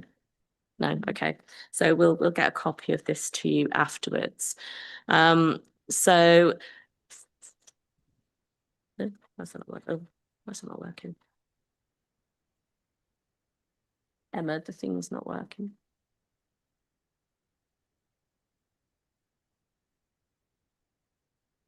That's it. Okay. Oops, it's gone too far now. Right. So, I mean, first of all, I think it's just important to let you know in terms of the data. So, homelessness operationally is quite complex as well in terms of administering and categorising, assessing people in line with our statutory duties. So there is what's known as a triage process. So anybody that approaches the council where there is the potential for them to be homeless or threatened with homelessness, there is a triage process. And that triage process is to identify whether there is a likely duty or not. And then there's 3 stages. So we might owe somebody what's called a prevention duty. So a prevention duty is what it says. So they're not homeless yet, but there is a threat of homelessness, and a prevention duty, we can work with a family for 56 days. And then if somebody becomes homeless, we have what's called a relief duty. And again, we have to work with them for 56 days. And that's all people, not just those that we owe a statutory duty to accommodate, but all people. We have to work with them to try to relieve their homelessness for that amount of time. We can work with them for longer as well. And then the main duty is actually a decision as to what duty we owe somebody. So do we owe them a full duty? So they're homeless, in priority need, not intentionally homeless, and have a local connection. So priority need is probably the biggest thing within that that we need to look at. So the review and strategy doesn't just look at the people that we have a statutory duty to house. It looks at all of these different stages, all of these cohorts, all of these people, and we have to try and relieve and prevent homelessness for all people. It is quite complex. So hopefully some of the data might help to understand that. So just in terms of numbers, I mean, the numbers do fluctuate. So these are the numbers at triage stage. So these are cases that didn't progress beyond triage. As you can see, I think really we need to look at 2021, 21, 22, because that was the COVID years. So as we know, homelessness was very different at that point in time. So government kind of looked at different things to keep people safe. And there were a number of things. Both we were encouraged to bring people in from the streets to help to protect them. So some of our duties were extended, but equally there were things that the government did to stop people becoming homeless. So things like you couldn't, serve notice or act upon a notice. So people in private rented weren't coming through as homeless. So the numbers are just too skewed to really give you any, other than if we were to find ourselves in another pandemic, that might be useful data. But other than that, I don't think it's terribly useful. So I think the things that we need to focus on really are really the 2019-20 figure, which is the start of the last strategy period and where we are now. But what you can see is obviously it has fluctuated. But even since 2020 to 2023, the numbers have continued to increase. And so the percentage change since 2019-20 is 42% increase in the number of triage cases. So that's quite significant. And also you then have to start thinking about, well, what is this telling you? Are these people who potentially there's prevention activity that we could do here to support? So it's not that simple though. It does need a lot more drilling down to understand what that is telling you. So these are the ones that were assessed. This is in addition to the previous number. So it's not a subset of the previous number. This is in addition to the previous number. So you can actually see that the number assessed actually has gone down. So the number in triage has gone up, but the number assessed has gone down. So again, what is that telling us? So it's a 13% change on 2019-20. The next one is then of those, how many were owed a duty?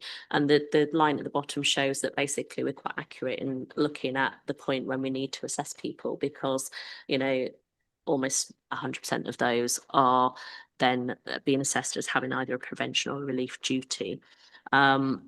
So then looking at prevention duties, the number of people, I should probably put some minuses there, shouldn't I? Sorry, I haven't put the minuses on the, oh no, sorry, that's now half. It's the percentage change since 1920 is 32% down, having a duty at that prevention stage. But 39% of those assessed were owed a prevention duty. So you would probably, and that's gone down from 51% in 2019-20. So again, everything you look at in terms of data, ask, there's a question behind it, isn't there? So, and that's what we've got to try and tease out as part of this process. And then the numbers owed a relief duty. So those numbers are going up. We'd like to see them going down. It potentially suggests that people are coming to us too late, or there's more crisis homelessness rather than other types of homelessness. So again, it's something that we need to understand a little bit more about. So, and this is then how that's split between the different household cohorts. So, I mean, I have had a conversation already today about whether really it's helpful to split singles into male and female, because actually they as a cohort are, significant and probably the biggest cohort, or certainly equal to households with dependent children. But it is quite useful to understand, because I think there is a view that homelessness is more prevalent with males, single males, and it is, but females aren't that far behind. So I think that's also something that we just need to understand a little bit more about. And then for the relief duty, again, single males are featuring much more highly in at that point, so actually being homeless. So again, we need to think about, well, what's that telling us in terms of what do we need to do differently, or more of, or less of? And then age groups. I mean, these are obviously, apart from the 16 and 17-year-olds and 75 plus, 10-year bands. And it's perhaps what you would expect. Homelessness is much more likely to be within those age cohorts where they're starting out, they're kind of getting on their feet, and up until the point when perhaps they're able to start thinking about buy-in rather than maybe renting. So it can be quite difficult for younger people, depending on their support networks and how long they can remain in the parental home. And so those are things we need to be looking at there. And then support needs, quite interesting. So of the households, and these are the ones that are owed a duty. So 42% of households have a support need. That's actually going down, but that could actually suggest that homelessness is hitting more people. And it's not just those that are more vulnerable to homelessness, but it's other people who are finding themselves homeless because their options are limited. So perhaps they would have survived and, found their own accommodation under normal circumstances, but because everything is getting much more difficult, then perhaps more people, and therefore there's less people with a support need. So the total number of support needs. So we do personal housing plans, and that process identifies support needs. So we don't have that information for the triage cases. It's only for those where we actually start working with them. What it's showing is that there are more support needs in individual households, and the average number of support needs per household is currently 2.4. It's relatively similar to previous years. It doesn't change that much, but within that there will be some households that maybe it'll be interesting to actually look at which households, in the kind of ranges, and see how many support needs, what the most number of support needs is that any one household has, because averages always bring it down, don't they? So, and then to look at support needs. So these are categories that are set by government. And so we just report against these. But I've grouped them together. So ones that are health related, so mental health, physical ill health or disability, and learning difficulty. Again, I mean, if you look at the percentages, things don't actually change that much from year to year. There's not that much analysis that you can do to say that suddenly we're seeing this type of homelessness rather than this type of homelessness. But obviously the health related support needs, I think, are by far the most significant. And then age related support needs. So 16 to 17-year-olds, young people 18 to 25 needing support to manage, young parents and care leavers and old age. So that's another area we need to just look at. Vulnerable due to abuse or exploitation. So this is obviously some quite low numbers there, but some interesting ones. Victim of modern day slavery is, I think, a new one that's only recently been recorded, but numbers are low. But it's potentially something, as people understand that a little bit more, that we might see more of. But numbers are quite low. But obviously, it is a very difficult, complex issue to have to deal with and manage. And then ones that are linked to history. So history of repeat homelessness, history of rough sleeping, offending history, those that have served in the forces, and former asylum seekers. So as you can see, at this moment in time, we're not seeing homelessness from asylum seekers. Again, it's an area that we probably will see much more of in future. So I think one more, and then dependency. And this is one you potentially might expect to see higher numbers. I was quite surprised by the numbers being quite low here. So again, I think it just needs a little bit more analysis to understand. So that's the end of obviously that is just a really brief snapshot of data. We have potentially so many areas that we need to cover as part of this work. So maybe that answers why we're kind of trying to involve you early and get you engaged in this process rather than just presenting something, because it would just be too big to present to you and for you to really find a way to work your way through it. Thank you. So just to iterate, this is the process that we're going through to gather all this data and consultations to then present to you the findings and then present strategy, and then hopefully in December the strategy will be ratified at full council. So this is just the steps that we're going to have to go through to get that final strategy. Okay, thank you very much for two excellent presentations. Very interesting. Do members have any questions?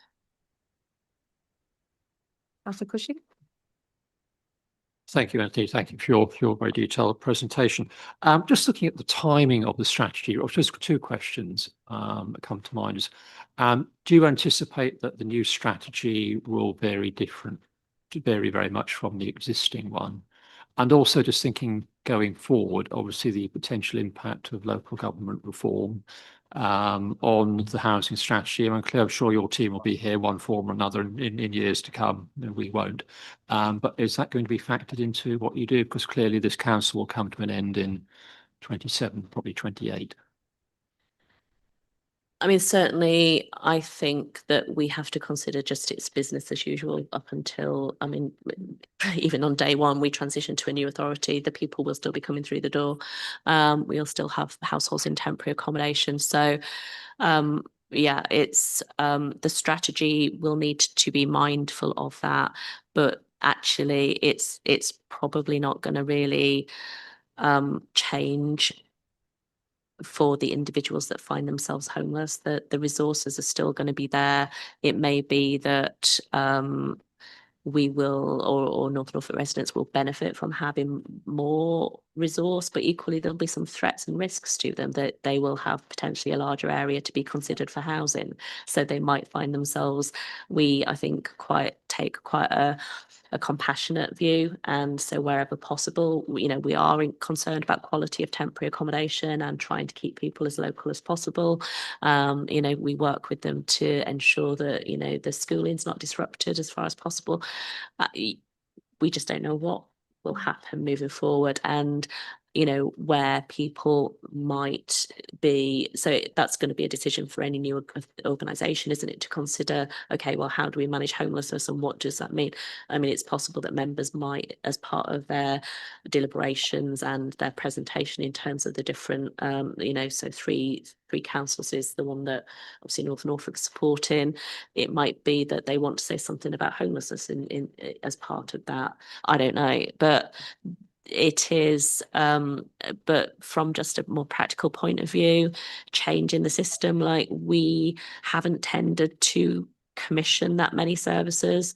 Can we really go into a commissioning process when we can't commission for, we wouldn't be able to give a contract for 5 years, for instance, because of that uncertainty. I think any contracts that we do have, we're looking at trying to give some certainty to the providers, but starting at going into a completely different way of managing homelessness, I don't think we could do that. So our strategy potentially is constrained to a degree by LGR.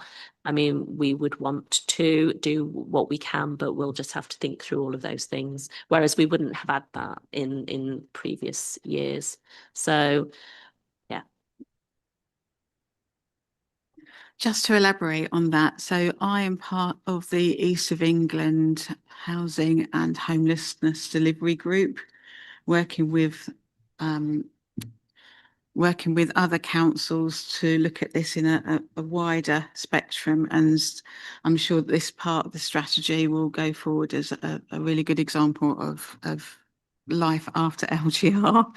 So so we're already working on that for the whole of district, which will be Norfolk, Suffolk and Essex. So yeah, we're already looking at life beyond LGR in this respect. Thank you. Thank you, Chair. Councillor Fredericks, looking back in time, we were looking at, and I think it's quite relevant to this review. It seems from what we're reading, you're using a much more upstream approach to things.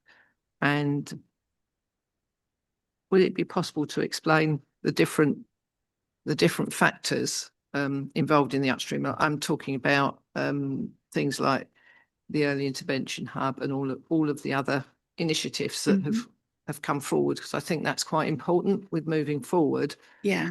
To actually just give us a quick umbrella look at it, if that's possible. A quick umbrella. Well, actually, it's going to be covered in this afternoon's briefing and what we're doing about prevention. But yeah, we are taking this more upstream. So the community connectors are going out into the community.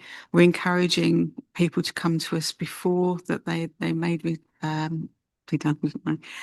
homeless.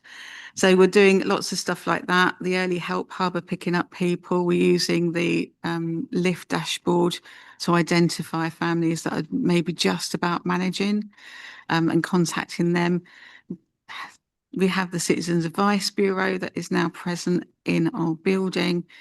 They also help with cases that of bankruptcies, etc., etc. So there's lots going on, but I think what I'd like to do is just encourage you all to look at the briefing this afternoon, because I feel that there's too much to talk about, and this is about the process of what we need to be doing to get to a strategy in the winter and working with the government. Thank you. Thank you for that.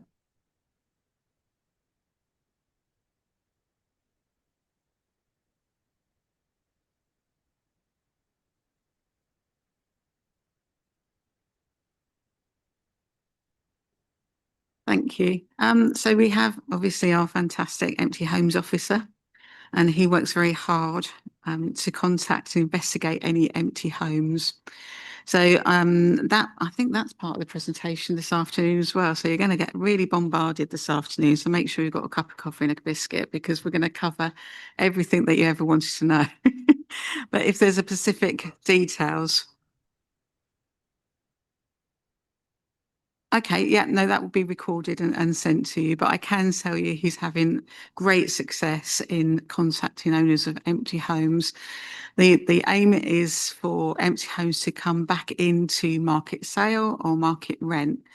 It's very rare that we can actually use those homes for temporary accommodation because they have been unused for quite some time, and it would cost an awful lot of money to the council and the taxpayers to do them up and use them for TA. So it's bringing those houses back into the churn, into the market, which has been really successful. And I'd like to celebrate him. Thank you.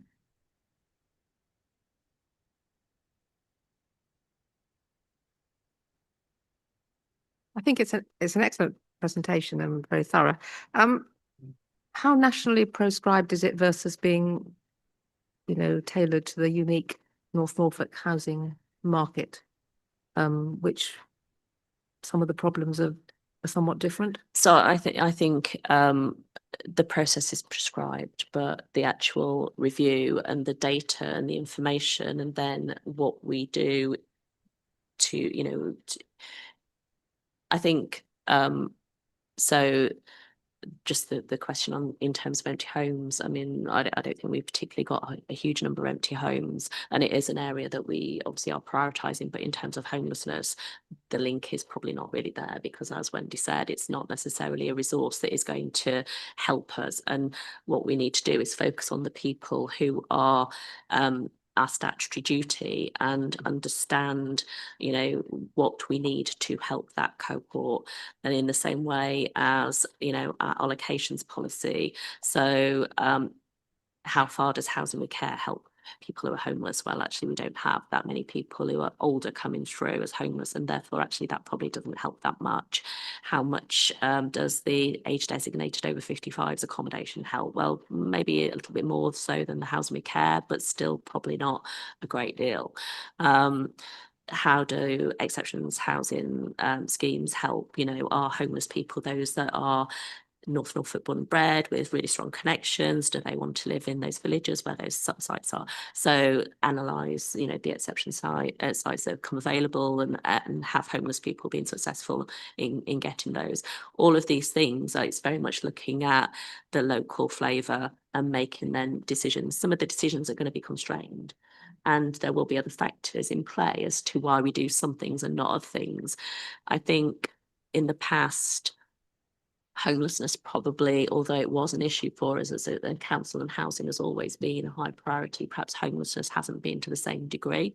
And so there's more need, if you like, now because of the stresses on our finances because of temporary accommodation, to actually really understand what we need to have to try and minimise, if you like, and ensure value for money, because spending large amounts of money on unsatisfactory temporary accommodation is not what any of us want, and it's trying to get that balance. So we need to have the right things to address that particular cohort. In the past, I think we've just we've not drilled down enough into the data to understand, and we probably haven't had the resource and capacity to do it, and the burning platform hasn't been there to require us to do it. So in a way, I don't want to say that the previous strategy and reviews have been tick box, but they're more tick box than the process we're going through now, which is very much about let's really understand this and let's really make sure that we move forward with things that are going to support the team to manage homelessness. And I think as well, now the government is looking at homelessness, it's given us that focus to look at what they're doing. They're kind of giving us a suit, but we're having to tailor it to North Norfolk's needs, if you see what I mean. So it's a really good opportunity now to just review what is out there, what we're doing, and get that suit tailored as much as we possibly can. And it also feeds into the national arena, our strategies as well. We're asked to speak at conferences and explain what we're doing, and councils then bombard our staff with, oh, okay, I've heard you're doing this. What can we do how can we do that too? So yeah, thank you. Thank you for the pre scrutiny. It's most welcome, and as I say, helps us upskill us. I think one of the things that was mentioned previously is to understand, or helpful to understand, whereabouts geographically. So residents, not just ourselves, but residents and parish councils are more aware of what the need is locally, which might help with finding sites and help to break some of the stigma about getting exception sites allocated, which would be helpful. And also it may what would also be nice is maybe have some success stories of, say, an example of, person A, suffered domestic abuse, then temporary accommodation was found, then what happened, because we're just doing the temporary accommodation part, and then the success. I think there's a perception that like our temporary accommodation costs, a lot of that is domestic abuse, and it is a short-term funding requirement until other needs are met. And I think getting that across to residents and to sort of parish councils would be quite useful. So maybe a success story would help educate us as to a successful pathway. And then the other thing I was just going to think about was, whether we could tap into temporary accommodation locally for those residents, where there might be, for example, under the Homes for Ukraine scheme, people open their doors and allow people in. I'm not suggesting that it is going to be trouble-free if you've got incidents of domestic abuse, but there are potentially accommodation or schemes that could, I would have thought, maybe at a national level, if the Homes for Ukraine scheme, where you are paying residents to look after on a temporary basis, maybe 3 months or so, and therefore the cost of the taxpayer is significantly less than bed and breakfast accommodation in Norwich, where they can be maybe housed. So just a few thoughts, because as this is pre, I just thought I'd voice mine, then you can put them in the mix. Yeah, thank you, Councillor. Come back on that one if I could, I was gonna Wendy. say. So as far as the needs info is concerned, yes, I think it's a really good point, and it was something that Task and Finish work group brought up. We have since then sent out annually, well, we sent it out for the first year, but we intend to do it annually, information to every single parish that gives local needs figures, because I think you're absolutely right. The temptation for every parish is to say, yes, I can see it's a problem, but not here. There's no need here. So we've provided data that's shown there's need everywhere. The good news story, again, I think it's a really good idea. We've tended to do it for exception schemes, you're right, and say this is somebody who has a real local connection, has been able to return or stay in their village properly housed. We haven't necessarily been able to do that for homeless households. It's something we can look at, but I think there are more sensitivities related to it, but I think it's a really good shout, and we can certainly look at doing that. I also wanted to pick up on the TA thing, because I think it's important to distinguish between the two types of temporary accommodation that we use. We do use emergency, nightly paid, bed and breakfast, call it what you will. And I think Karen in her presentation referred to the fact there's always going to be a level of need for that type of accommodation, because there is always going to be somebody who appears in our office who we've had no history with, who says, I'm escaping domestic abuse, I've just been thrown out by my parents, whatever that is, and we don't have that pathway with them. So those cases will likely to be placed in that nightly paid, hopefully for a very short time. But we also have, and again, Karen referred to it, a portfolio of our own accommodation, because we've seen that picture change over the last 6, 7, 8 years, from a situation where we had very few people in temporary accommodation, a handful, to the situation where at any point we have 60 to 70 households. So by the end of this year, we're in the process of buying another 6 properties. By the end of this year, we will have 31 properties of temporary accommodation that are not that emergency nightly paid. They are for people we owe a full duty to. They're that transitional. In some cases, quite a long transition, because in some cases it's households who are likely to find some time securing permanent accommodation. So, for example, somebody with a history of problematic tenancy, or a large family who need a 4-bed. You know, we have 1, maybe 2 social housing 4-bed lets each year, some years none. So we know that if we have a large family, they're likely to need to stay longer. We morally could not be in nightly paid for those long periods, hence our property profile. Our own TA doesn't lose money. There isn't a cost to us for that. It washes its own face. Basically, there very much is a cost to nightly paid. So there are slightly different. The local accommodation, I think, is something that we have thought about in the past because of the success of Homes for Ukraine. And I think it's something that will be looked at again as part of that strategy. Quite right. Okay, do members have any more questions? Councillor Bayes? And I think to follow up on Councillor Bailey, I mean, I agree. I think we've got some excellent community connectors who do work in our parishes and towns. I think it's really key for communication, crib sheets, flow charts or whatever, to ensure that our parish councils know exactly who to connect or what the process is.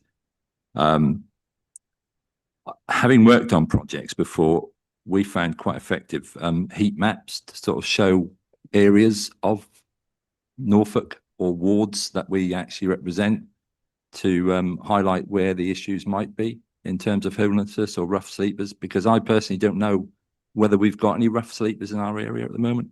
And I just wonder whether there is a process of identifying that in a more generic way that's easy to sort of look at. So twice a year now we send out to parish councils. If you ask them, will we send them to your inbox as well, with all the wards that you look after, the amount of people in homelessness, and all of those figures, and also the contact details if you find a homeless person. So that's something that we've been doing for a couple of years now.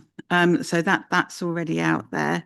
As for heat map, I think because the numbers change so often, it's probably not that practical, but we do have figures ongoing. So if it's something you're concerned about, please come to us and ask us about it. I think the heat map is more to do with resources in terms of where, I mean, I as I said at the end there, I don't know exactly where homelessness is within the area that I represent, or whether we've got any rough sleepers, for example. And I know rough sleepers are really difficult to identify because they don't want to be identified most of the That's time. right. They get up and walk away. Hopefully, new legislation where they are allowed to sleep and not move, that might help. Well, that may help. It's just that the situation changes so rapidly with rough sleeping. Some come in, some move on, some are entrenched. So I think if you've got any questions like that, it's probably best just to go to Lisa. He's got her hand up. Sorry. We do have a scattering of rough sleepers across the district. It's really difficult to put them into a heat map because they transition from one location to another. And also, I'm really conscious of not wanting to put anything in the public area because we could then be alienating a particular person because the numbers are so small. So I know we've got one particular rough sleeper who's been entrenched for quite some time in Cromer. The rest tend to be the odd one in Fakenham, the odd one in North Walsham, maybe along the coastal area as well. Walsingham tends to be an area where they tend to go to as well. So it's really, so our numbers fluctuate from one entrenched for the whole of our district to maybe 4 or 5 per month, but then we're working with them, moving them on, re-accommodating them, re-engaging them elsewhere within their communities. So their numbers for us are very, very low. We have a snapshot once a year when we do that for government statistics. So we just do an estimate for once a year. So happy to put a heat map together, but I don't think it'll tell you the true picture of where we are at the moment. Hopefully that helps. And if I can add to that our officers do go out and support them as well. So they're not without assistance. No, so we have Street Link, which is the way you can report a rough sleeper or if you come across a rough sleeper. That then comes straight through to the team. We also encourage, I think we do it on our Facebook page. We do it quite often, so like encouraging rough sleepers. We've just gone through heat waves. We've been working with our communities out there to try and ensure that they know where the shelter is, where they can get water and things like that. So that's there. And then obviously in the winter, when we become aware of rough sleepers, then we can bring them in when we know about them. But it's very much relying on yourselves to tell us where they are. We haven't got somebody who's going out every morning between the hours of 3 and 4 to go and search for them. It's very much relying on the public to come and let us know where they are. But we get wind of dog walkers will let us know occasionally where rough sleepers are. So we've got out there within the communities, they're there working with them and supporting them into accommodation where we can. Thank you all very much indeed for your responses. So roping back to our request, which is feeding back onto the review, has anyone got any specific recommendations? I've picked up, is it tailored, no, should it be more tailored to the North Norfolk housing market? Is there any way we can engage more with communities in whatever shape, what form? I picked up from the data that possibly some of the, you know, the groups, cohorts most in need of support might be slightly different. For example, there might be another one there that's, you know, those with dependency issues or those with health issues. I mean, you've got a lovely lot of data that could inform these. Will that be happening? You know, this seems a little bit generic, and now you've got the information to tailor it for the review. I'm not saying this is the strategy I'm talking about. This is actually going out and finding the information. What I was showing or trying to illustrate was some of the data that we would have that we then have to analyse, and we have to take a view on what that is telling us. The review, then when we present that, people can say, well, actually, I don't think it is telling you that. It might be telling you this instead. So it's sense checking what our interpretation of the data is. And if there is any information that people have that could then somehow look to triangulate what we have. So there might be another bit of information that we don't have that others have that could add to giving a better picture. But it's obviously as well, we can't do everything. We're going to have to prioritize what we do, and therefore using this process to identify the areas where we need to do some more work, which can actually then become part of the strategy, because we can't do everything in the review period.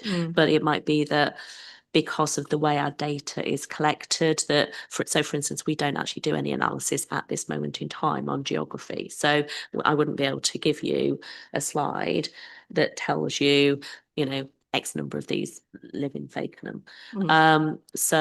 But we could do that if we spent hours on doing some manual analysis of the data. But is it worth our time to do that? What are we going to benefit? You know, what can we do if we had that data? What could we do differently, and would it actually make a difference? So I think that in terms of the data, we will bring everything we can together in a review document, and then ask for sense check-in, any additional information before we move into the strategy development process. So you will be able to see the full picture of everything that we have got at that point. Okay. So based on that, does anyone have any other specific recommendations about this document in this review? Councillor Boyle.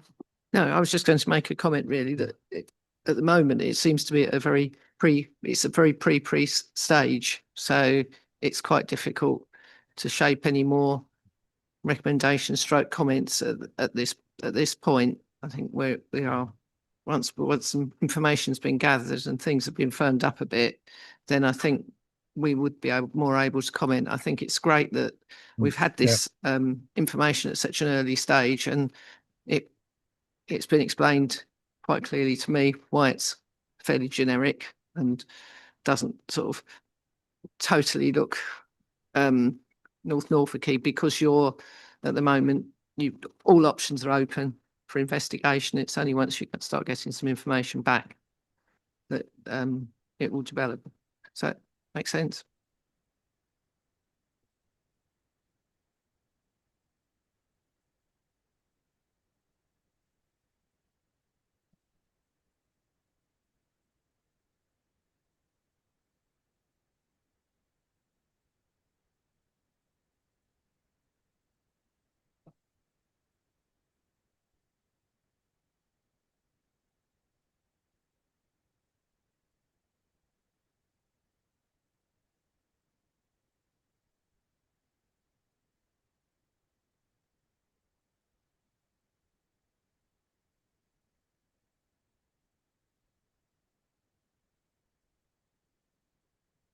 that more of the strategy rather than the review? So I would have thought. I mean, it's absolutely I essential. mean, we could certainly, we could certainly, ensure that the town and parish council clerks have a copy of the review document and ask them if they would wish to perhaps put it on agenda for a meeting to discuss it and come back to us with any questions or analysis or ideas, recommendations that they have. I mean, we're more than happy to have that discussion. So really one role of the community outreach is to link in more with local councillors, town and parish clerks. Not that they're not, it's not intended that they would go to parish council meetings. I don't think that's appropriate, but to have that discussion and dialogue with the clerks to try and give them as much information as we can about the issues that are in their area. The thing is, we don't do that geographical analysis, so we can only really have that conversation and encourage that stakeholder involvement in the process. But over time, we can develop those relationships, and as and when we seek to understand more and maybe have systems where we can look at geography, we have to be careful about numbers being small and therefore not identifying individuals and privacy issues, but we can ensure that that debate matures. I mean, I still feel there are some, for example, the cohorts most in need of support. I feel that could be North Norfolkized a bit. Which is absolutely fine as it is. It's just I wouldn't want to lose anything by not thinking of certain groups that worry us more than perhaps anywhere else. But if you can assure me that that will happen as part of what you put in front of us, then that is absolutely so fine. That's really just some initial data, some sets of data, how we analyze that, and then how that translates into strategy actions. That's just the very first stage. But we can then decide where we want to draw down on. So if we decide one of those support needs we want to actually draw down on, we can. We can't necessarily afford the time to drill down on every single one. It wouldn't be productive. But if we want to say, for instance, have a conversation with commissioners of drug and alcohol services, and therefore we want to drill down into those particular cohorts, we could, but we have to have a reason for wanting to do it, because it's either the data, it doesn't look right, it's not telling us the right thing, or if we know something anecdotally and the data's not so it's about the questions we need to ask really from the data. And if people think that the data, we're not looking at something but we should, then ask the question. That the review is about saying, does this look right? Have we given all the right information? Have we asked the right questions? Have we analysed it properly? So yeah, it's a process to really just hear the views of everyone. And after this process and after the strategy, we will still be supporting everybody that comes through the door. So we're not going to be dropping a certain sector of society because we've got more data on it. But we will support those people that are homeless. So is someone prepared to propose this agenda item? I think it's. Does it need to be it, or is it not? I think it's for noting and to receive feedback on it. Have you had sufficient feedback? Yeah, lovely. Okay, thank you very much indeed for all the great work you do and for the presentations you gave us this morning. Lovely, thank you.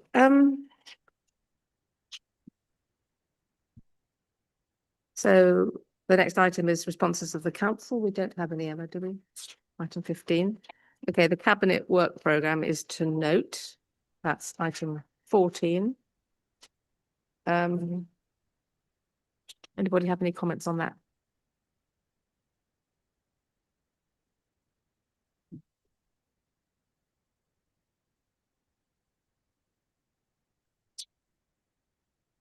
And then, okay, no comments, okay.